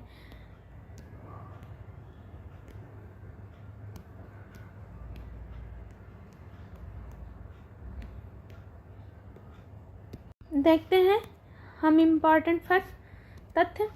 पृथ्वी के समीप चक्कर लगा रहे उपग्रह का कक्षीय चाल 8 किलोमीटर प्रति सेकंड होता है। देखते हैं प्लायन वेग। वह वेग गुरुत्वीय सीमा को छोड़कर हमेशा के लिए चला जाए प्लायन वेग कहलाता है। v volt equal to √2 small G capital R प्लायन वेग का सूत्र होता है। प्लायन वेग द्रव्यमान पर निर्भर नहीं करता। ग्रह की त्रिज्या बढ़ाने से प्लायन वेग बढ़ जाता है। पृथ्वी का प्लायन वेग 11.2 किलोमीटर पर सेकंड, बृहस्पति का प्लायन वेग 59.5 किलोमीटर पर सेकंड, चंद्रमा का प्लायन वेग 2.3 किलोमीटर पर सेकंड। चंद्रमा पर कम प्लायन वेग के कारण ही वहाँ का वायुमंडल चंद्रमा को छोड़कर चला गया। इसी कारण वहाँ ध्वनि उत्पन्न तो होगी किंतु सुनाई नहीं देगी। चंद्रमा पर कम गुरुत्वाकर्षण के कारण चंद्रमा पर उतरने वाला व्यक्ति अपने साथ भारी वजन लिए रहता है। प्लायन वेग का कक्षीय चाल में संबंध देखते हैं। प्लायन वेग बराबर √2gr भी वेग प्लायन वेग 2√2 इंटू √gr वी प्लायन वेग बराबर √2 इंटू v0 प्लायन वेग तथा कक्षीय चाल में अंतर बराबर √2 v0 होता है। देखते हैं कृत्रिम उपग्रह मानव निर्मित वैसे पिंड जो ग्रह का चक्कर लगाते हैं कृत्रिम उपग्रह कहलाते हैं। यह 2 प्रकार के होते हैं उपग्रह। ध्रुवीय उपग्रह भूस्थैतिक, ध्रुवीय की ऊंचाई 6 से 900 किलोमीटर, भूस्थैतिक की ऊंचाई 36,000 किलोमीटर, ध्रुवीय का कक्षीय चाल 8 किलोमीटर पर सेकंड और कक्षीय का चाल 3.14 किलोमीटर प्रति सेकंड होता है। ध्रुवीय का चक्कर में समय 84 मिनट, भूस्थैतिक का चक्कर में समय 24 घंटा आवर्तकाल। ध्रुवीय का उपयोग मौसम के लिए किया जाता है, भूस्थैतिक का उपयोग संचार निगरानी के लिए किया जाता है। ग्रहों के गति संबंधी कैपिलर के नियम। नंबर 1, ग्रह सूर्य का चक्कर दीर्घ वृत्तीय पथ पर लगाते हैं और सूर्य फोकस पर स्थित रहता है। नंबर 2, किसी भी ग्रह का कक्षीय चाल क्षेत्रीय चाल समान होता है, अर्थात कोई भी ग्रह एक समान समय में समान क्षेत्रफल को तय करता है, जिस कारण जब वह सूर्य के करीब आता है तो उसकी चाल बढ़ जाती है। केपलर का तीसरा नियम देखते हैं। किसी ग्रह के अर्धदीर्घ अक्ष का वर्ग उसके आवर्तकाल के तीसरे घात के समानुपाती होता है। तथ्य देखते हैं महत्वपूर्ण। कोई भी उपग्रह दीर्घ वृत्तीय पथ पर चक्कर लगाता है यदि वह प्रवलयाकार होगा तो पृथ्वी पर गिर जाएगा, अति प्रवलयाकार होने पर अंतरिक्ष में गायब हो जाएगा। जैसे लिफ्ट में वस्तु का भार, लिफ्ट जब सामान्य वेग से ऊपर या नीचे जाएगी तो भार में कोई परिवर्तन नहीं होगा। जब लिफ्ट त्वरण या समान त्वरण से ऊपर जाएगी तो भार बढ़ेगा। जब लिफ्ट त्वरण या समान त्वरण से नीचे आएगी तो भार घटेगा। ऊपर जाते समय या नीचे आते समय यदि रस्सी टूट जाए तो भारहीनता होगी। यदि लिफ्ट जी त्वरण से भी अधिक त्वरण से हचाक से नीचे उतरे तो लिफ्ट में रखी वस्तु छत से टकरा जाएगी। देखते हैं हम भार तथा द्रव्यमान में अंतर। द्रव्य के परिमाप को द्रव्यमान कहते हैं। यह इस बात का जानकारी देता है कि वह पदार्थ कितने कणों से बना है। द्रव्यमान कभी बदलता नहीं। द्रव्यमान एक अदिश राशि है, इसे केजी में मापते हैं। द्रव्यमान मापने के लिए कमानीदार तुला का प्रयोग करते हैं। भार वह पृथ्वी के खिंचाव बल को बताता है। स्थान बदलने से भार बदल जाता है। भार सदिश राशि है, यह हमेशा नीचे की ओर कार्य करती है। भार को स्प्रिंग तुला द्वारा नापते हैं। देखते हैं आगे। अब बाकी न्यूमेरिकल है, न्यूमेरिकल तो हम कराएंगे नहीं। ध्रुव के बारे में देखते हैं अब हम लोग। देखते हैं महत्वपूर्ण तत्व ध्रुव के बारे में। ध्रुवों पर स्मॉल जी का मान अधिक होता है, जिस कारण भार अधिक होता है। विषुवत रेखा पर स्मॉल जी का मान कम होता है, जिस कारण भार कम होगा, किंतु द्रव्यमान पर कोई प्रभाव नहीं पड़ेगा। इम्पोर्टेंट फैक्ट देखते हैं। और किसी वस्तु का सर्वाधिक भार निर्वात में होता है, अर्थात एकदम उचित भार ज्ञात करने के लिए निर्वात होना चाहिए। सोना तौलते समय कांच के अंदर तौलता है। देखते हैं नेक्स्ट टॉपिक दोस्तों हमारा है सरल आवर्त गति। देखते हैं, जब कोई पिंड किसी निश्चित बिंदु के इधर उधर गति करता है तो इसके गति के सरल आवर्त गति कहते हैं। मध्यमान स्थिति अधिकतम विस्थापन को आयाम कहते हैं। आयाम विस्थापन त्वरण के समानुपाती होती है, किंतु दिशा विपरीत होती है। एक दोलन पूरा करने में लोलक को 4 आयाम तय करना होता है। एक दोलन बराबर 4 आयाम होता है। 3 दोलन पूरा करने में कितना आयाम चलना होगा?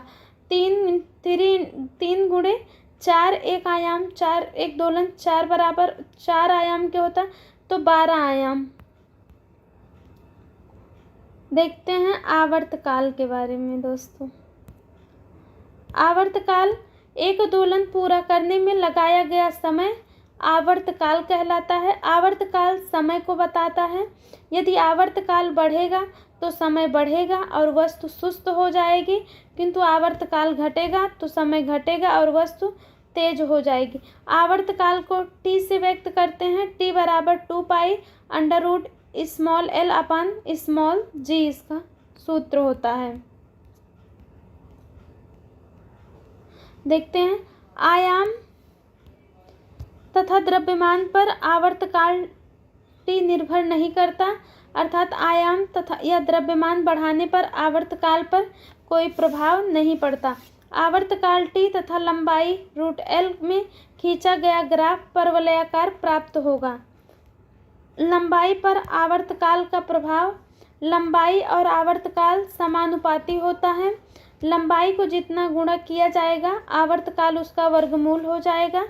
लंबाई को 16 गुणा करने पर आवर्तकाल 4 गुणा हो जाएगा। गर्मी के दिन में पेंडुलम घड़ी की लंबाई बढ़ जाती है, जिस कारण आवर्तकाल बढ़ जाता है, घड़ी सुस्त हो जाती है। तीसरा, ठंडी के दिन में लंबाई घट जाती है, जिससे आवर्तकाल घट जाती है और पेंडुलम घड़ी तेज हो जाती है। झूला झूलती लड़की यदि अचानक बैठ जाएगी तो उसका द्रव्यमान केंद्र नीचे खिसकने के कारण लंबाई बढ़ जाएगा, जिससे आवर्तकाल बढ़ जाएगी, झूला सुस्त हो जाएगा। यदि बैठी हुई लड़की झूला झूलने समय खड़ी हो जाएगी तो नाभि ऊपर होने के कारण लंबाई घट जाएगी और आवर्तकाल घट जाएगा और झूला तेज हो जाएगा। यदि कोई लड़की खड़ी होकर झूला झूल रही है और कोई लड़का झूला पर आकर बैठ जाए तो द्रव्यमान केंद्र को दोनों के नाभि के बीच में माना जाएगा, जो पहले की अपेक्षा थोड़ा नीचे हो जाएगा, जिससे लंबाई बढ़ जाएगी, आवर्तकाल बढ़ जाएगा और झूला सुस्त हो जाएगा।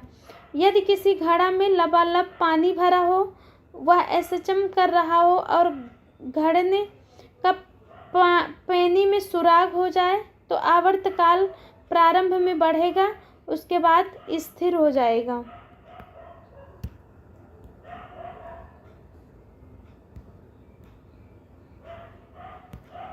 ये चित्र देख लीजिए दोस्तों। यदि लंबाई में प्रतिशत परिवर्तन हो तो आवर्तकाल में उसका आधा परिवर्तन होता है। लंबाई में 5% परिवर्तन होने पर आवर्तकाल में 2.5% की वृद्धि होती है। स्मॉल जी का देखते हैं, आवर्तकाल पर प्रभाव क्या पड़ता है। स्मॉल जी तथा आवर्तकाल में उल्टा संबंध होता है। ध्रुवों पर जी का मान अधिक होता है, जिस कारण आवर्तकाल घट जाएगा। सुरंग में जाने पर जी का मान घटता है, जिस कारण आवर्तकाल बढ़ जाएगा। ऊंचाई पर जाने से स्मॉल जी का मान घटता है, जिस कारण आवर्तकाल बढ़ जाता है। अंतरिक्ष में जाने पर स्मॉल जी का मान 0 हो जाता है, अतः आवर्तकाल अनंत हो जाएगा। किसी उपग्रह के अंदर पेंडुलम घड़ी का आवर्तकाल अनंत हो जाएगा।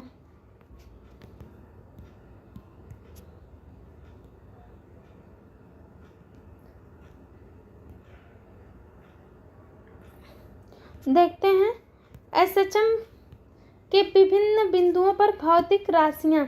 विस्थापन O, त्वरण O, बल O, स्थितिज ऊर्जा मिनिमम, गतिज ऊर्जा मैक्सिमम, गतिज ऊर्जा मैक्सिमम, विस्थापन ma, त्वरण ma, बल ma, स्थितिज ऊर्जा ma, गति O, वेग O, गतिज ऊर्जा O। देखते हैं सेकंड लोलक। वैसा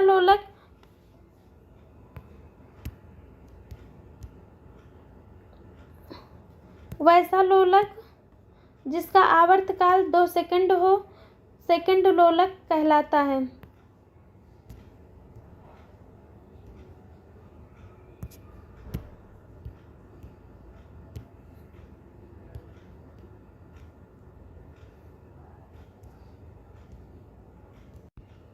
देखेंगे अब हम दोस्तों, हमारा नेक्स्ट टॉपिक है दाब।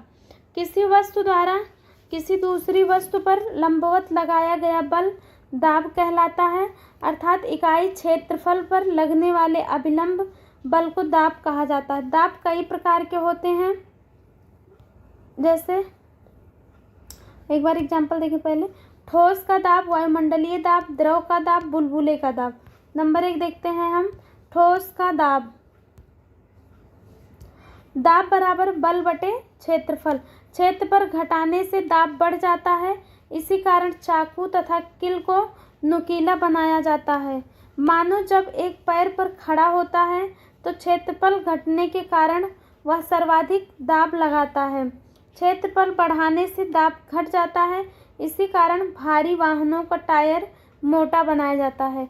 ट्रेन के पटरियों के नीचे सीमेंट का स्लीपर लगाया जाता है। जब मानव लेट जाता है तो क्षेत्रफल बढ़ने के कारण वह सबसे कम दाब लगाता है। दाब का न्यूटन प्रति मीटर स्क्वायर या पास्कल या बार होता है। नंबर 2 वायुमंडलीय दाब। वायु के विभिन्न परतों के कारण लगने वाले दाब को वायुमंडलीय दाब कहते हैं। समुद्र तल पर वायुमंडलीय दाब सबसे ज़्यादा होता है। ऊंचाई पर जाने से वायुमंडलीय दाब घटता है, जिसके कारण निम्नलिखित घटनाएं होती हैं। पहाड़ या हवाई जहाज में जाने पर कलम की स्याही निकल जाती है, नाक से खून आने लगता है। पर्वतों पर वायुमंडलीय दाब घटने से क्वथनांक घट जाता है और देरी से खाना पकता है। मृत व्यक्ति के अंदर बीपी शून्य हो जाता है, जिस कारण उस पर वायुमंडलीय दबाव लगने लगता है और वह भारी हो जाता है। देखते हैं वायुमंडलीय दाब। 1.13 × 10⁵ पास्कल या 76 सेंटीमीटर पारे स्तंभ पर वायुमंडल दाब को बैरोमीटर से मापा जाता है। बैरोमीटर को समुद्र तल पर लगाया जाता है। बैरोमीटर 2 प्रकार का होता है। एनराइट 14। एनराइट बैरोमीटर से ऊंचाई मापा जाता है, अतः इसे अल्टीमीटर कहते हैं। 14 बैरोमीटर से मौसम की भविष्यवाणी की जाती है। यदि किसी बैरोमीटर की पारा अचानक नीचे गिरा तो तूफान की संभावना, धीरे धीरे नीचे गिरा तो वर्षा बादल, धीरे धीरे ऊपर उठा तो साफ मौसम। द्रव का दाब। द्रव अपनी पेंदी में अधिक दाब लगाता है, इसी कारण बांध की दीवारें नीचे की ओर मोटी बनाई जाती हैं। ऊंचाई बढ़ने से वायुमंडलीय दाब घटता है, किंतु द्रव का दाब ऊंचाई बढ़ने से बढ़ता है। इसी कारण पानी टंकी को ऊंचाई पर रखा जाता है। द्रव का दाब बराबर HdG होता है।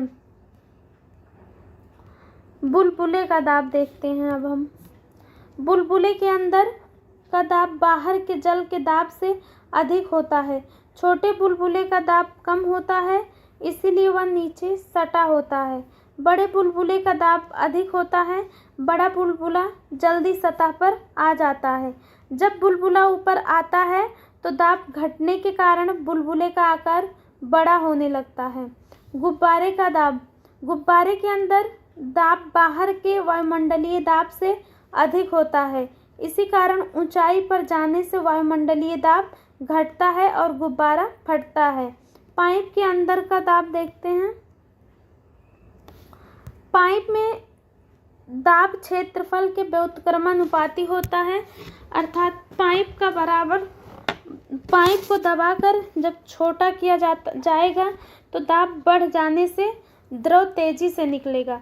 देखते हैं अब पास्कल का नियम। यह बंद बर्तन पर लगता है। इसके अनुसार किसी बंद पात्र पर दाब लगाया जाए तो दाब सभी दिशाओं में बराबर फैलता है। पास्कल के नियम पर आधारित यंत्र हाइड्रोलिक ब्रेक, JCB, इंजेक्शन, हवा भरने वाला पंप, वाहन का ब्रेक।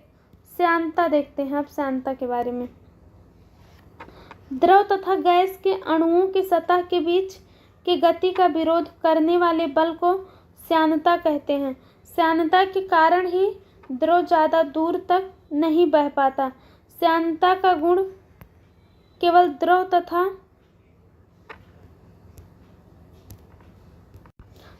तथा गैस में देखा जाता है, ठोस में नहीं देखा जाता है। घनत्व बढ़ने से श्यानता बढ़ती है। अणुभार बढ़ने से श्यानता बढ़ती है। अणु जब समीप आते हैं तो श्यानता बढ़ जाती है। केस देखते हैं। फर्स्ट, किस कारण? द्रव को गर्म करने पर उसके अणु दूर दूर हो जाते हैं, जिस कारण श्यानता घट जाती है। नंबर 2, गैस की ताप बढ़ाने पर अणु समीप आ जाते हैं, जिस कारण श्यानता बढ़ जाती है। कम घनत्व तथा कम श्यानता के कारण बादल तैरते हैं। श्यानता को विस्कोमीटर से मापते हैं। मधु, घी, तेल, जल। देखते हैं नेक्स्ट, बर्नौली का प्रमेय। देखते हैं बर्नौली का प्रमेय। यह ऊर्जा संरक्षण पर आधारित है। इसके अनुसार किसी नाली में बह रही द्रव की ऊर्जा नियत रहती है, अर्थात चाल बढ़ाने से दाब घट जाता है। चाल अनुक्रमानुपाती 1/दाब होता है। एग्जाम्पल देखते हैं। तेज गति से साइकिल चलाना आसान होता है। तेज गति से आ रही रेलगाड़ी के बगल में खड़े रहने से वायु की गति बढ़ने से दाब घट जाती है और व्यक्ति ट्रेन पर गिर जाता है। दो नाव यदि समीप आ जाएगी तो उनके बीच के जल की चाल बढ़ जाएगा, जिस कारण दाब घटेगा और नाव लड़ जाएगी। हवाई जहाज का डैना ऊपर से घुमावदार बनाया जाता है ताकि चाल बढ़ जाए और दाब घट जाए, जिससे कि जहाज उड़ सके। देखते हैं, आंधियों में छप्पर झोपड़ी के ऊपर वायु की चाल बढ़ जाती है, जिस कारण दाब घट जाता है और छप्पर उड़ जाता है। गहरे झील का दाब अधिक होने से उसका चाल घट जाता है और वह शांत रहता है। देखते हैं पृष्ठ तनाव के बारे में।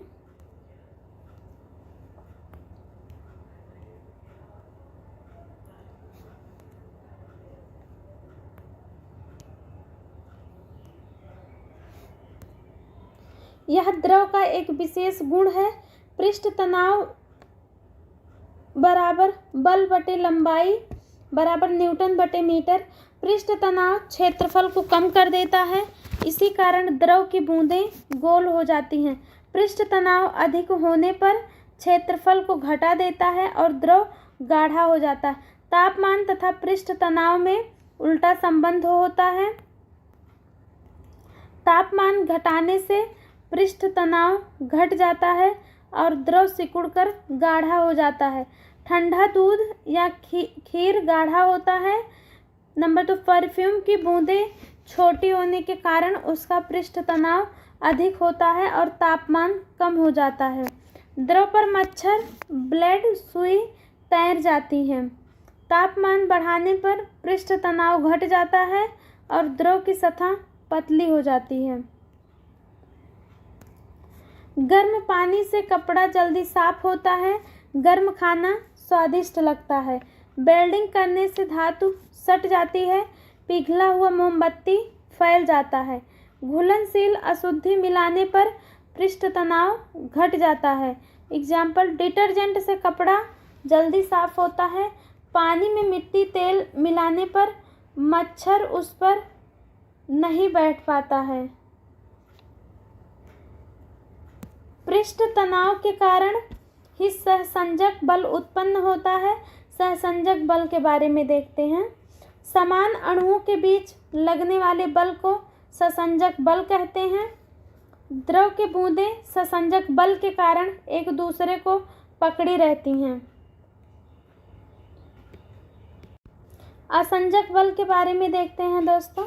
भिन्न भिन्न अणुओं के बीच लगने वाले आकर्षण बल को असंजक बल कहते हैं।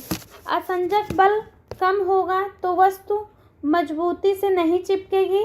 एग्जाम्पल, अरुई के पत्ता पर पानी नहीं रुकता है। कांच पर लिखना मुश्किल होता है। कांच पर लिखने के लिए हाइड्रोजन फ्लोराइड का प्रयोग करते हैं। असंजक बल अधिक होने पर वस्तु मजबूत से चिपक जाती है, जैसे फेविक्विक, परमानेंट मार्कर, लकमी का सामान। पेंट में असंजक बल बढ़ाने के लिए प्राइमर या तारपीन का तेल मिला देते हैं। देखते हैं नेक्स्ट टॉपिक, केशिकात्व, कैपिलरी वाटर। किसी पतली नली में द्रव का स्वतः ऊपर चढ़ना केशिकत्व कहलाता है। जैसे पारा का ऊपर चढ़ना, बत्ती में तेल का ऊपर चढ़ना, सूती वस्त्र का पानी का फैल जाना, कागज पर स्याही का फैल जाना, ईंटा या ढेला द्वारा जल सोखना।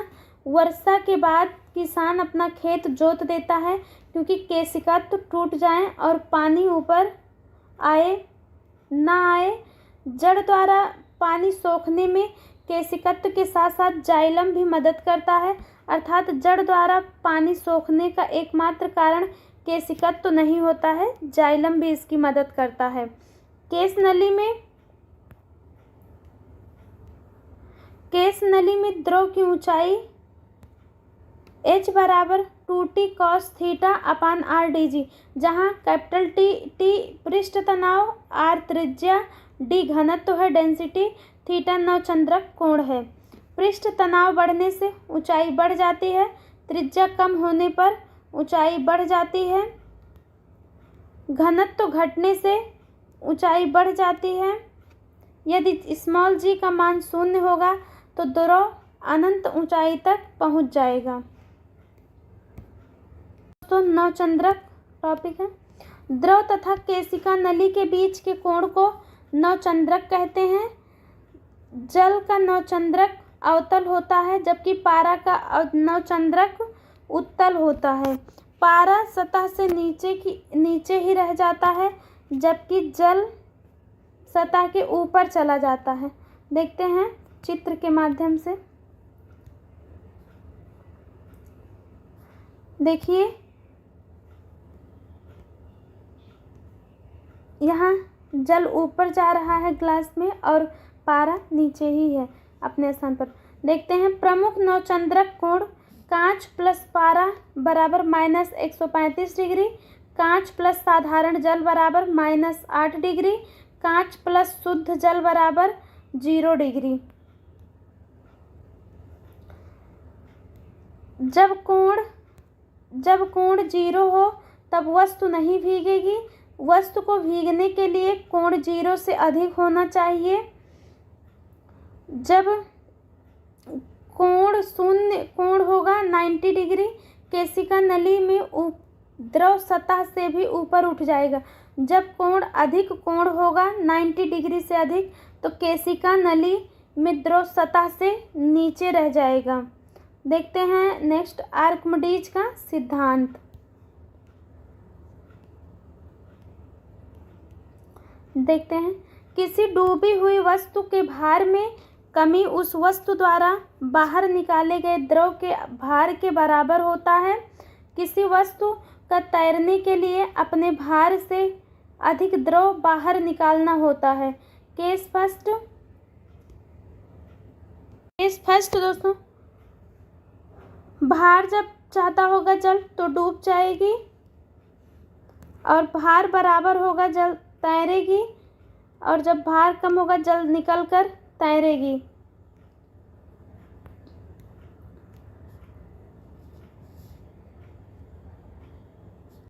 तैरने के लिए भार से अधिक द्रव हटाना होता है। इसी कारण जलयान का पेदी चौड़ा बना दिया जाता है। जलीय जीव बत्तख की उंगलियां आपस में सटकर फ्लैपर का निर्माण करती हैं। अधिक जल हटाने के लिए ही मानव तैरते समय हाथ पैर दोनों का प्रयोग करता है। मेटा केंद्र किसी वस्तु को चलने के लिए जिस प्रकार गुरुत्व केंद्र की आवश्यकता होती है, उसी प्रकार तैरने के लिए मेटा केंद्र की भी आवश्यकता होती है। मेटा केंद्र गुरुत्व केंद्र के ऊर्ध्वाधर ऊपर की ओर होता है।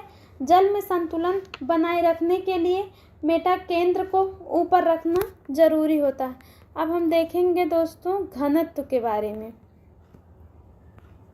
देखते हैं हम लोग घनत्व के बारे में।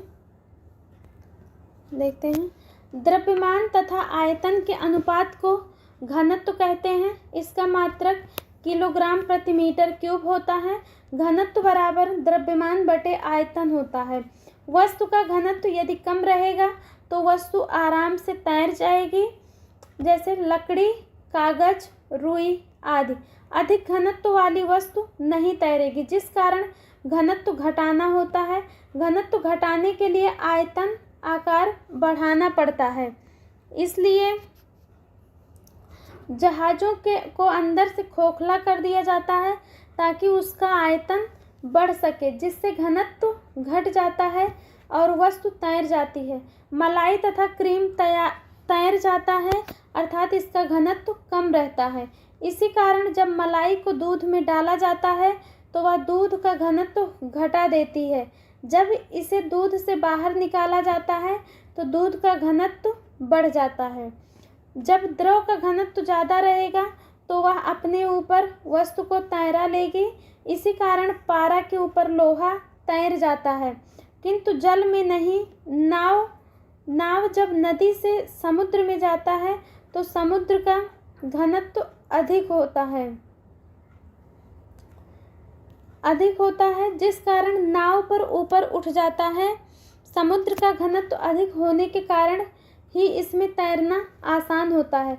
बर्फ का घनत्व कम होता है जिस कारण इसका आयतन अधिक होता है। यही कारण है कि कोल्ड ड्रिंक की बोतल को पूरा नहीं भरा जाता। इसी कम घनत्व के कारण ही ठंड के दिन में पानी की पाइप फट जाती है, क्योंकि उसके अंदर का पानी बर्फ बनकर फैल गया रहता है। बर्फ पर दाब लगाने से उसका गलनांक घट जाता है और बर्फ तेजी से पिघलने लगती है। इसी कारण पर्वतीय क्षेत्र में बर्फ नीचे से पिघलता है और हिमस्खलन हो जाता है। समुद्र में तैर रहा बर्फ का टुकड़ा दाब अधिक होने के कारण नीचे से पिघलता है। समुद्र की सतह यदि जम जाए तो भी नीचे का बर्फ दाब के कारण पिघल जाता है और मछलियां जीवित रहती हैं। समुद्र में तैर रहे बर्फ के टुकड़े का 1/10वां भाग ऊपर रहता है, जबकि 9/10वां भाग नीचे रहता है। 4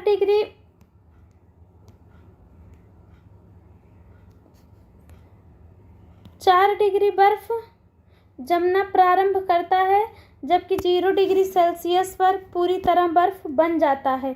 4 डिग्री सेल्सियस पर जल का घनत्व अधिकतम होता है, किंतु 4 डिग्री सेल्सियस पर आयतन न्यूनतम हो जाता है। इसी कारण जब 0 डिग्री सेल्सियस से 10 डिग्री सेल्सियस पर जाते हैं तो यह 10 डिग्री सेल्सियस से 0 डिग्री सेल्सियस तक जाते हैं तो आयतन प्रारंभ में घटता है और 4 डिग्री सेल्सियस पर घटकर न्यूनतम हो जाता है। उसके बाद आयतन बढ़ने लगता है। घनत्व को हाइड्रोमीटर से नापा जाता है। दूध का घनत्व मापने वाले को लैक्टोमीटर कहते हैं। इससे दूध की शुद्धता पता चल जाती है। आपेक्षिक घनत्व देखते हैं। जब किसी वस्तु के घनत्व की तुलना जल के घनत्व से कराई जाती है तो उसे आपेक्षिक घनत्व कहते हैं।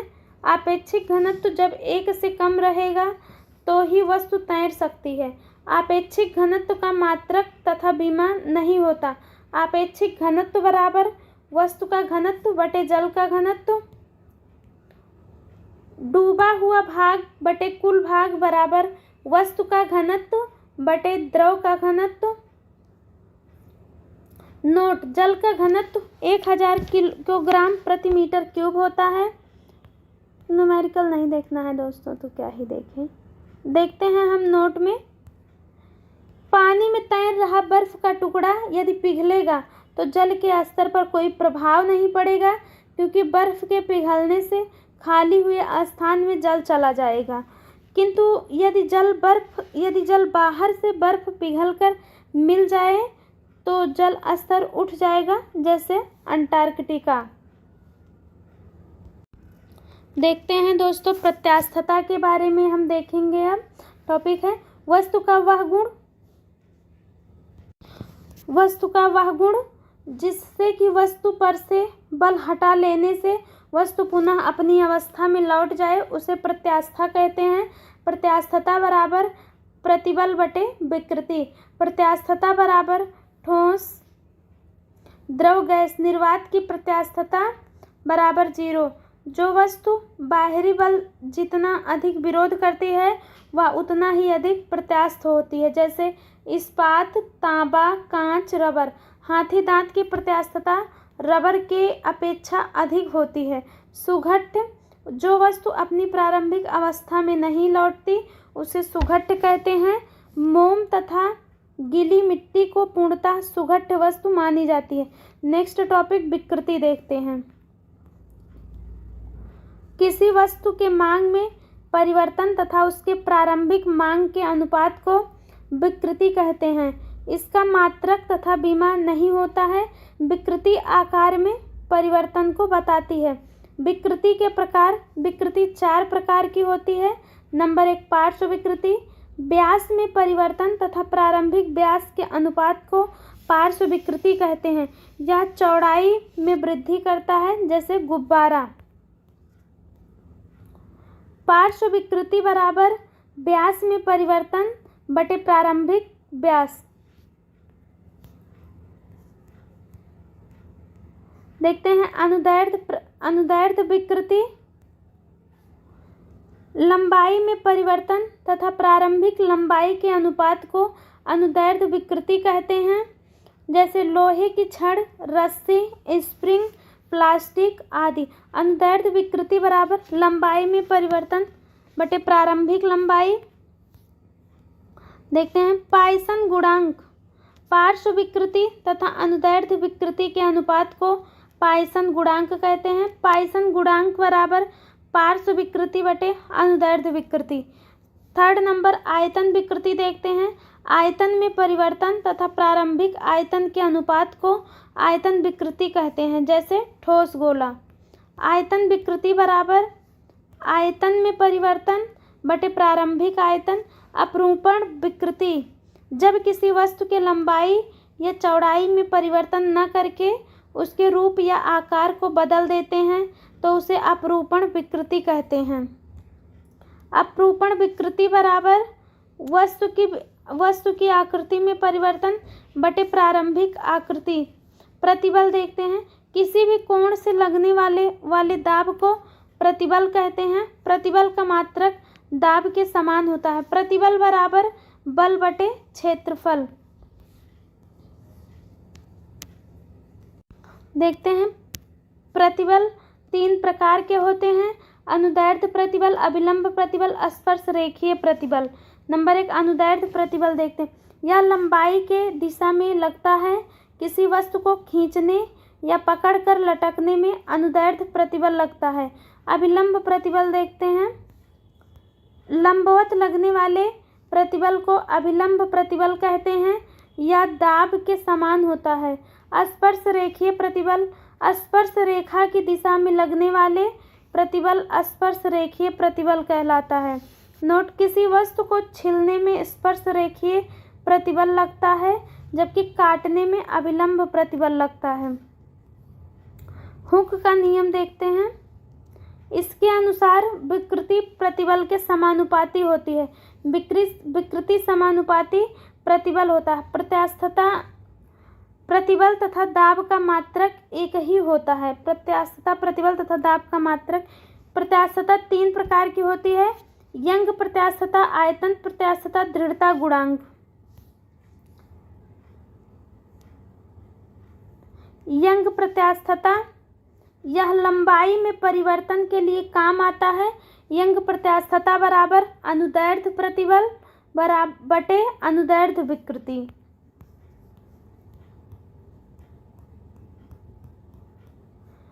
अनुदैर्ध्य प्रतिबल बराबर बल बटे क्षेत्रफल।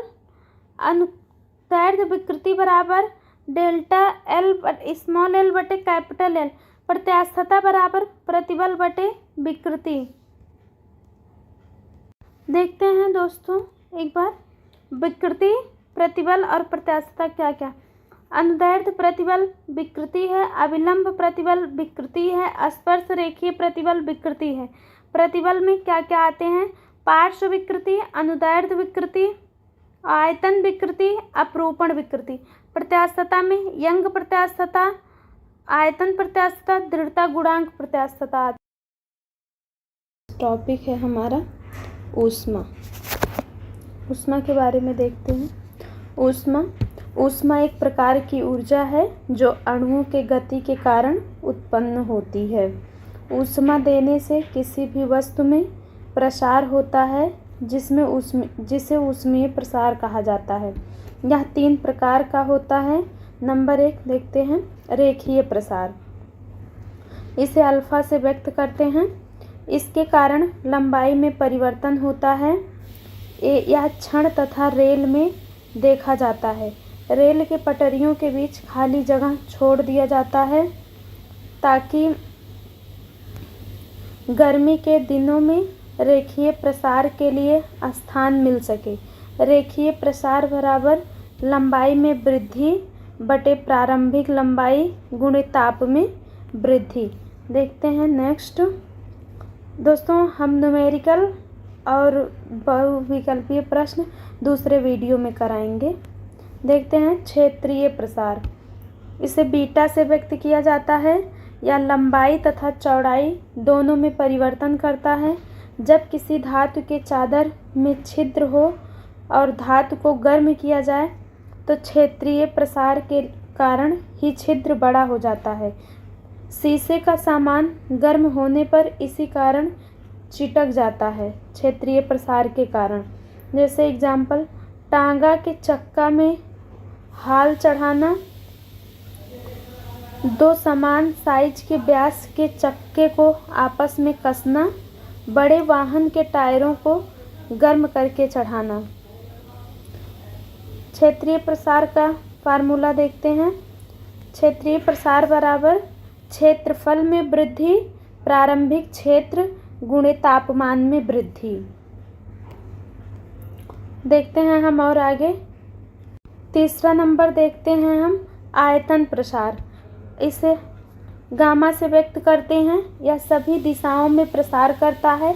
किसी ठोस गोले को गर्म करने से उसके आयतन में वृद्धि होगी। देखते हैं हम नेक्स्ट, ऊष्मा संचरण की विधियाँ। नंबर 1, चालन। यह धातुओं में होती है। इसमें धातु के अणु अपना स्थान छोड़कर नहीं जाते हैं और ऊष्मा को एक अणु दूसरे अणु तक स्थानांतरित करता रहता है। यह सबसे धीमी विधि है। धातु तथा ठोस में यही विधि होती है। नंबर 2 है संवहन। इस विधि में ऊष्मा का संचरण अणुओं के स्थानांतरण से होता है। इसमें माध्यम के कुछ कण भाग लेते हैं, जैसे जल, गैस, फ्रिज, वायुमंडल, चाय की केतली आदि। देखते हैं नंबर 3, विकिरण। यह ऊष्मा संचरण की सबसे तेज विधि है। इसमें माध्यम का कोई भी कण भाग नहीं लेता है, जैसे सूर्य, अंगीठी, लकड़ी से आग। विकिरण निर्वात में गमन कर सकता है। वाष्पन। यह किसी सतह से ऊष्मा को लेकर ऊपर उठ जाना वाष्पन कहलाता है। जैसे घड़े के पानी का ठंडा रहना, भाप, पसीना सूखने पर ठंडा महसूस होना। देखते हैं नंबर 5, अभिवहन देखते हैं।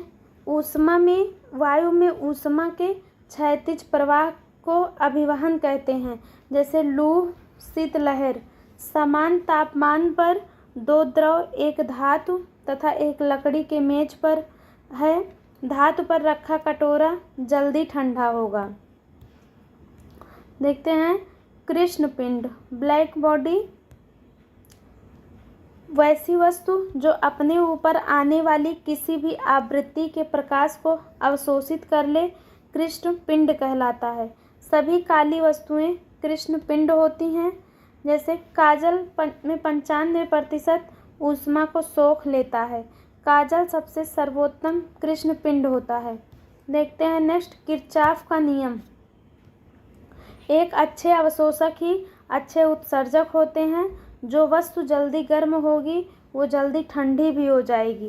काली वस्तु अधिक ऊष्मा अवशोषित करती है, जिस कारण अधिक ऊर्जा निकलेगा। एग्जाम्पल देखते हैं, खुले में रखा लोहे तथा लकड़ी का टेबल में से रात के समय लोहे का टेबल अधिक ठंडा हो जाएगा। नंबर 2, लकड़ी तथा लोहे के गेंद को समान ऊष्मा दिया जाए तो लोहे का गेंद अधिक गर्म होगा। धूप वाला छाता ऊपर से उजला होना चाहिए और अंदर से काला होना चाहिए।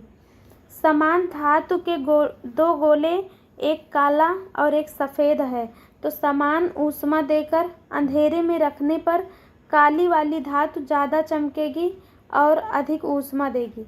नेक्स्ट टॉपिक देखते हैं, थर्मामीटर। थर्मामीटर यह तापमान को मापता है। पहला थर्मामीटर गैलीलियो ने बनाया। पहला व्यावसायिक थर्मामीटर फ़ारेनहाइट ने बनाया। थर्मामीटर को देखते हैं कैसे प्रदर्शित करते हैं, मिनिमम और मैक्सिमम। थर्मामीटर में सेल्सियस को C से, फ़ारेनहाइट को F डिग्री, केल्विन को K से, रोमर को R से।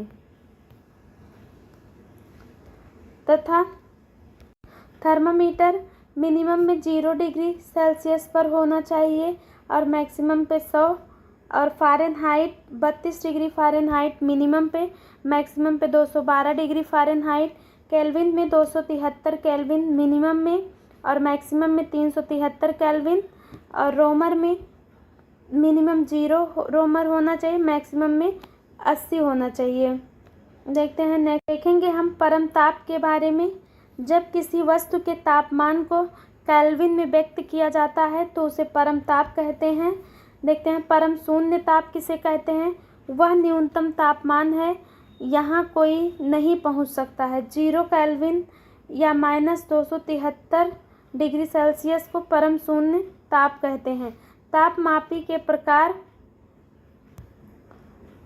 तापमापी द्रव, गैस तथा ठोस अवस्था में रह सकते हैं।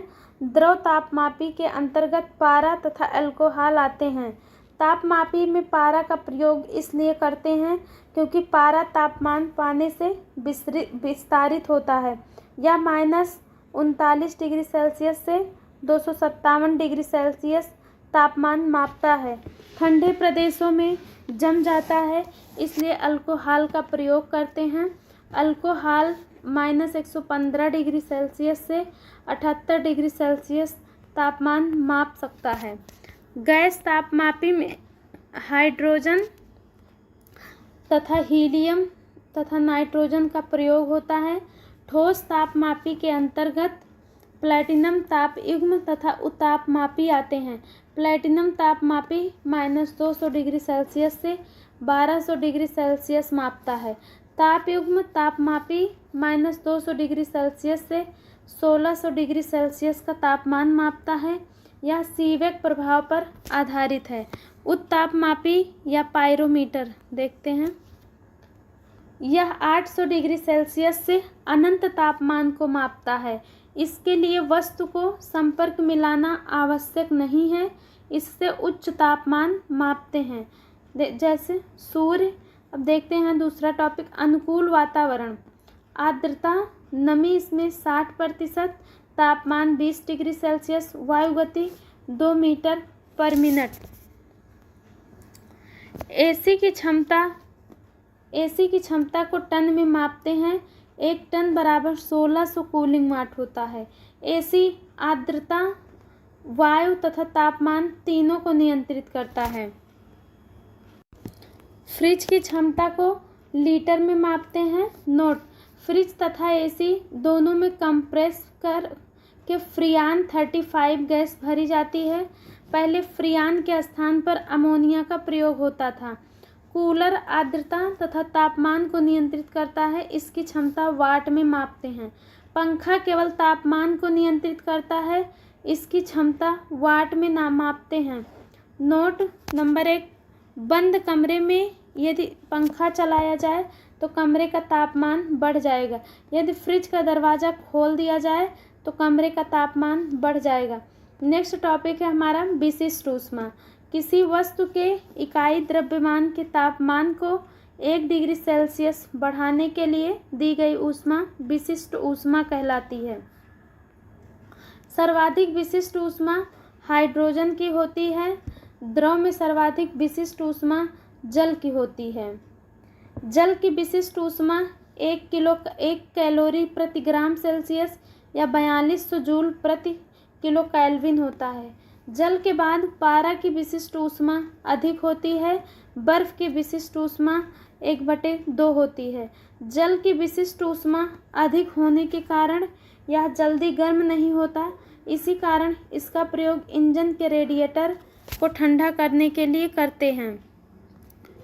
ऊंचे प्रदेशों में रेडिएटर का पानी न जमे, इस कारण उसमें एथिलीन ग्लाइकॉल का प्रयोग एंटी फ्रीजिंग के रूप में किया जाता है। जल की विशिष्ट ऊष्मा अधिक होने के कारण ही जल जल्दी ठंडा नहीं होता, इसी कारण खेत में पाला से बचने के लिए पानी भर दिया जाता है। समुद्र के किनारे का तापमान ना अधिक होता है ना कम होता है। मरीज को सेकने के लिए जल से भरे बोतल का प्रयोग करते हैं। विशिष्ट ऊष्मा वस्तु के तापमान में परिवर्तन लाती है। देखते हैं नेक्स्ट टॉपिक दोस्तों, गुप्त ऊष्मा। देखते हैं, किसी वस्तु के अवस्था परिवर्तन के लिए गुप्त ऊष्मा की आवश्यकता होती है। यह तापमान नहीं बढ़ाता है। बर्फ को पानी बनाने के लिए जल की गुप्त ऊष्मा 80 कैलोरी होती है। जल को भाप बनाने के लिए भाप की गुप्त ऊष्मा 540 कैलोरी होती है। नोट, किसी वस्तु की अवस्था परिवर्तन कराने से पहले उसके तापमान में परिवर्तन किया जाता है। पहले विशिष्ट ऊष्मा दी जाती है, उसके बाद गुप्त ऊष्मा दिया जाता है। देखते हैं नेक्स्ट टॉपिक दोस्तों, न्यूटन का शीतलन का नियम। किसी वस्तु के ठंडा होने की दर उसके बाहरी वातावरण पर निर्भर करता है। यदि बाहर का तापमान कम रहेगा तो वस्तु तेजी से ठंडी होगी। बाहर से तापमान के संपर्क तोड़ने के लिए ही कंबल के ऊपर एक पतली चादर लगा दिया जाता है ताकि बीच में हवा भर जाए और संपर्क टूट जाए।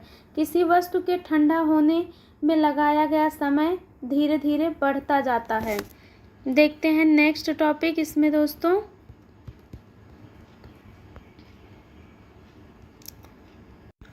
वाष्पन के बारे में देखते हैं हम। द्रव की सतह का ऊष्मा लेकर ऊपर उड़ जाना वाष्पन कहलाता है। जिस स्थान से वाष्पन होता है वहाँ का तापमान घट जाता है और वस्तु ठंडी हो जाती है। दैनिक उदाहरण, घड़े का पानी ठंडा रहता है। पसीना सूखने पर ठंडे का एहसास होता है। कुत्ता गर्मी के दिन में जीभ बाहर कर देता है। ठंड के दिन में ऊष्मा बचाने के लिए पत्तियां गिरा देते हैं। देखते हैं नेक्स्ट टॉपिक, ऊष्मागतिकी का प्रथम नियम। देखते हैं, यह ऊर्जा संरक्षण पर आधारित है। इसके अनुसार किसी निकाय सिस्टम को दी गई कुल ऊर्जा नष्ट नहीं होती बल्कि दो भाग में खर्च होती है। पहला भाग है आंतरिक ऊर्जा को बचाने में खर्च हो जाता है, शेष बची ऊर्जा से कार्य किया जाता है। ऊष्मागतिकी के द्वितीय नियम। देखते हैं, यह ऊष्मा के प्रवाह को दर्शाता है। इसके अनुसार गर्म वस्तु से ठंडी वस्तु की ओर जाती है और यह प्रवाह तब तक होता है जब तक दोनों का तापमान बराबर न हो जाए, अर्थात जब तक दोनों साम्य अवस्था में न आए। ऊष्मागतिकी का तृतीय नियम, इसे शून्य नियम भी कहते हैं। इसके अनुसार यदि ए बी के ऊष्मीय साम्य की स्थिति में, बी सी के ऊष्मीय साम्य की स्थिति में है तो ए सी के ऊष्मीय साम्य की स्थिति में होगा। देखते हैं नेक्स्ट टॉपिक है हमारा इंजन। इंजन यह ऊष्मीय ऊर्जा को यांत्रिक ऊर्जा में बदलता है। यह दो प्रकार का होता है, बाह्य दहन इंजन, आंतरिक दहन इंजन। बाह्य दहन इंजन के बारे में देखते हैं हम लोग। इसमें पानी को खौलाकर पहले भाप बना लिया जाता है और उस भाप को पाइप के माध्यम से पिस्टन तक ले जाते हैं। यह आकार में बहुत बड़ा होता है। जिस स्थान पर पानी खौलाया जाता है उसे बॉयलर कहते हैं। देखते हैं नेक्स्ट हम लोग आंतरिक दहन इंजन। इसमें ईंधन को इंजन के अंदर ही जलाया जाता है। ईंधन जलने के बाद पिस्टन ऊपर नीचे घूम सकता है जो कनेक्टिंग रॉड की सहायता से क्रांक को घुमा देता है। क्रांक दाब को घूर्णन गति में बदल देता है। जब सिलेंडर की संख्या अधिक होती है तो सभी क्रैंक को आपस में जोड़ने के लिए क्रैंक सॉफ्ट का प्रयोग करते हैं। सिलेंडर में जलने वाली फ्यूल को सीसी क्यूबिक सेंटीमीटर में मापते हैं। सभी सिलेंडर के सीसी को जोड़कर इंजन की क्षमता को सीसी निकालते हैं। बड़े इंजन की क्षमता को लीटर में मापते हैं। टू स्ट्रोक इंजन, इसमें एक बार फ्यूल जलने से 2 स्ट्रोक लगते हैं। यह इंजन अधिक धुआं देता है। यह इंजन कम माइलेज देता है। ट्रेन में इसी इंजन का प्रयोग होता है। ट्रेन का इंजन 2 स्ट्रोक और 16 सिलेंडर का होता है। ट्रेन इंजन लीटर डीजल पर 1 किलोमीटर चलता है। 4 स्ट्रोक इंजन, इसमें एक बार फ्यूल जलने से 4 स्ट्रोक लगते हैं। यह कम धुआं देता है किंतु अधिक माइलेज देता है। वर्तमान में अधिकतर इसी इंजन का प्रयोग हो रहा है। Intake stroke, compression stroke, combustion stroke, exhaust stroke. Petrol engine देखते हैं।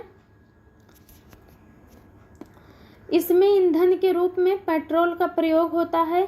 यह कम शक्तिशाली होता है जिस कारण कम कंपन करता है। इसे जलने के लिए कम ऑक्सीजन की आवश्यकता होती है, जिस कारण एक एयर पाइप को फ्यूल टैंक में जोड़ दिया जाता है और एयर फ्यूल के साथ मिलकर इंजन का प्रयोग करते हैं। नेक्स्ट टॉपिक देखते हैं दोस्तों, डीजल इंजन।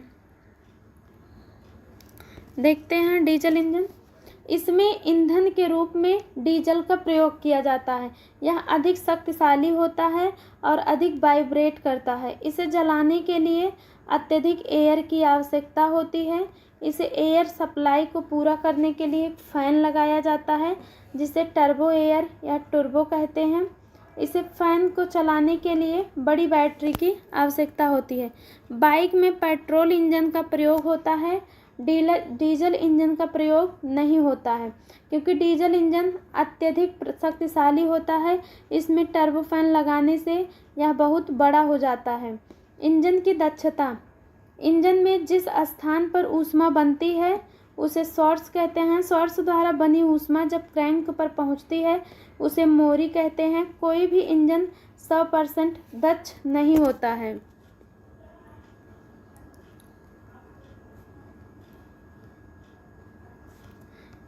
दूसरा टॉपिक हम लोग देखते हैं क्लच।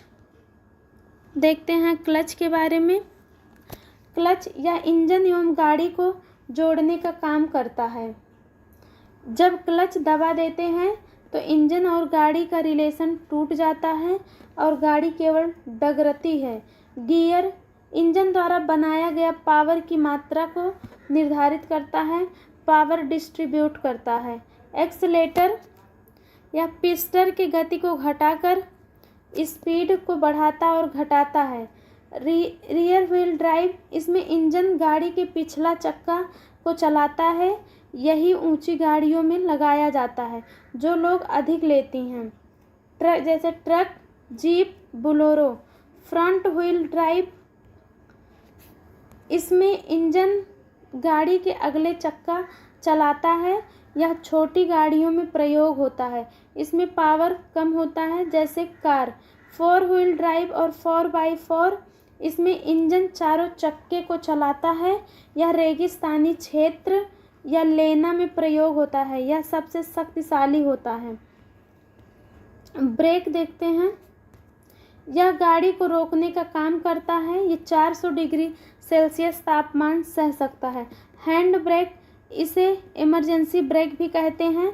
यह गाड़ी को लुढ़कने से रोकता है, जिस कारण इसका प्रयोग गाड़ी पार्क है या सबसे शक्तिशाली होता है। ABS देखते हैं। एंटी लॉक ब्रेकिंग सिस्टम, यह ब्रेक लगाने के बाद चक्का को जाम होने से रोकता है ताकि गाड़ी फिसले नहीं। नेक्स्ट टॉपिक देखते हैं, EBD देखते हैं। इलेक्ट्रॉनिक ब्रेक फोर्स डिस्ट्रीब्यूशन, यह ब्रेक को चक्के के लोड के अनुसार बांट देता है। जिधर लोड अधिक होता है उस चक्के पर ब्रेक अधिक लगता है।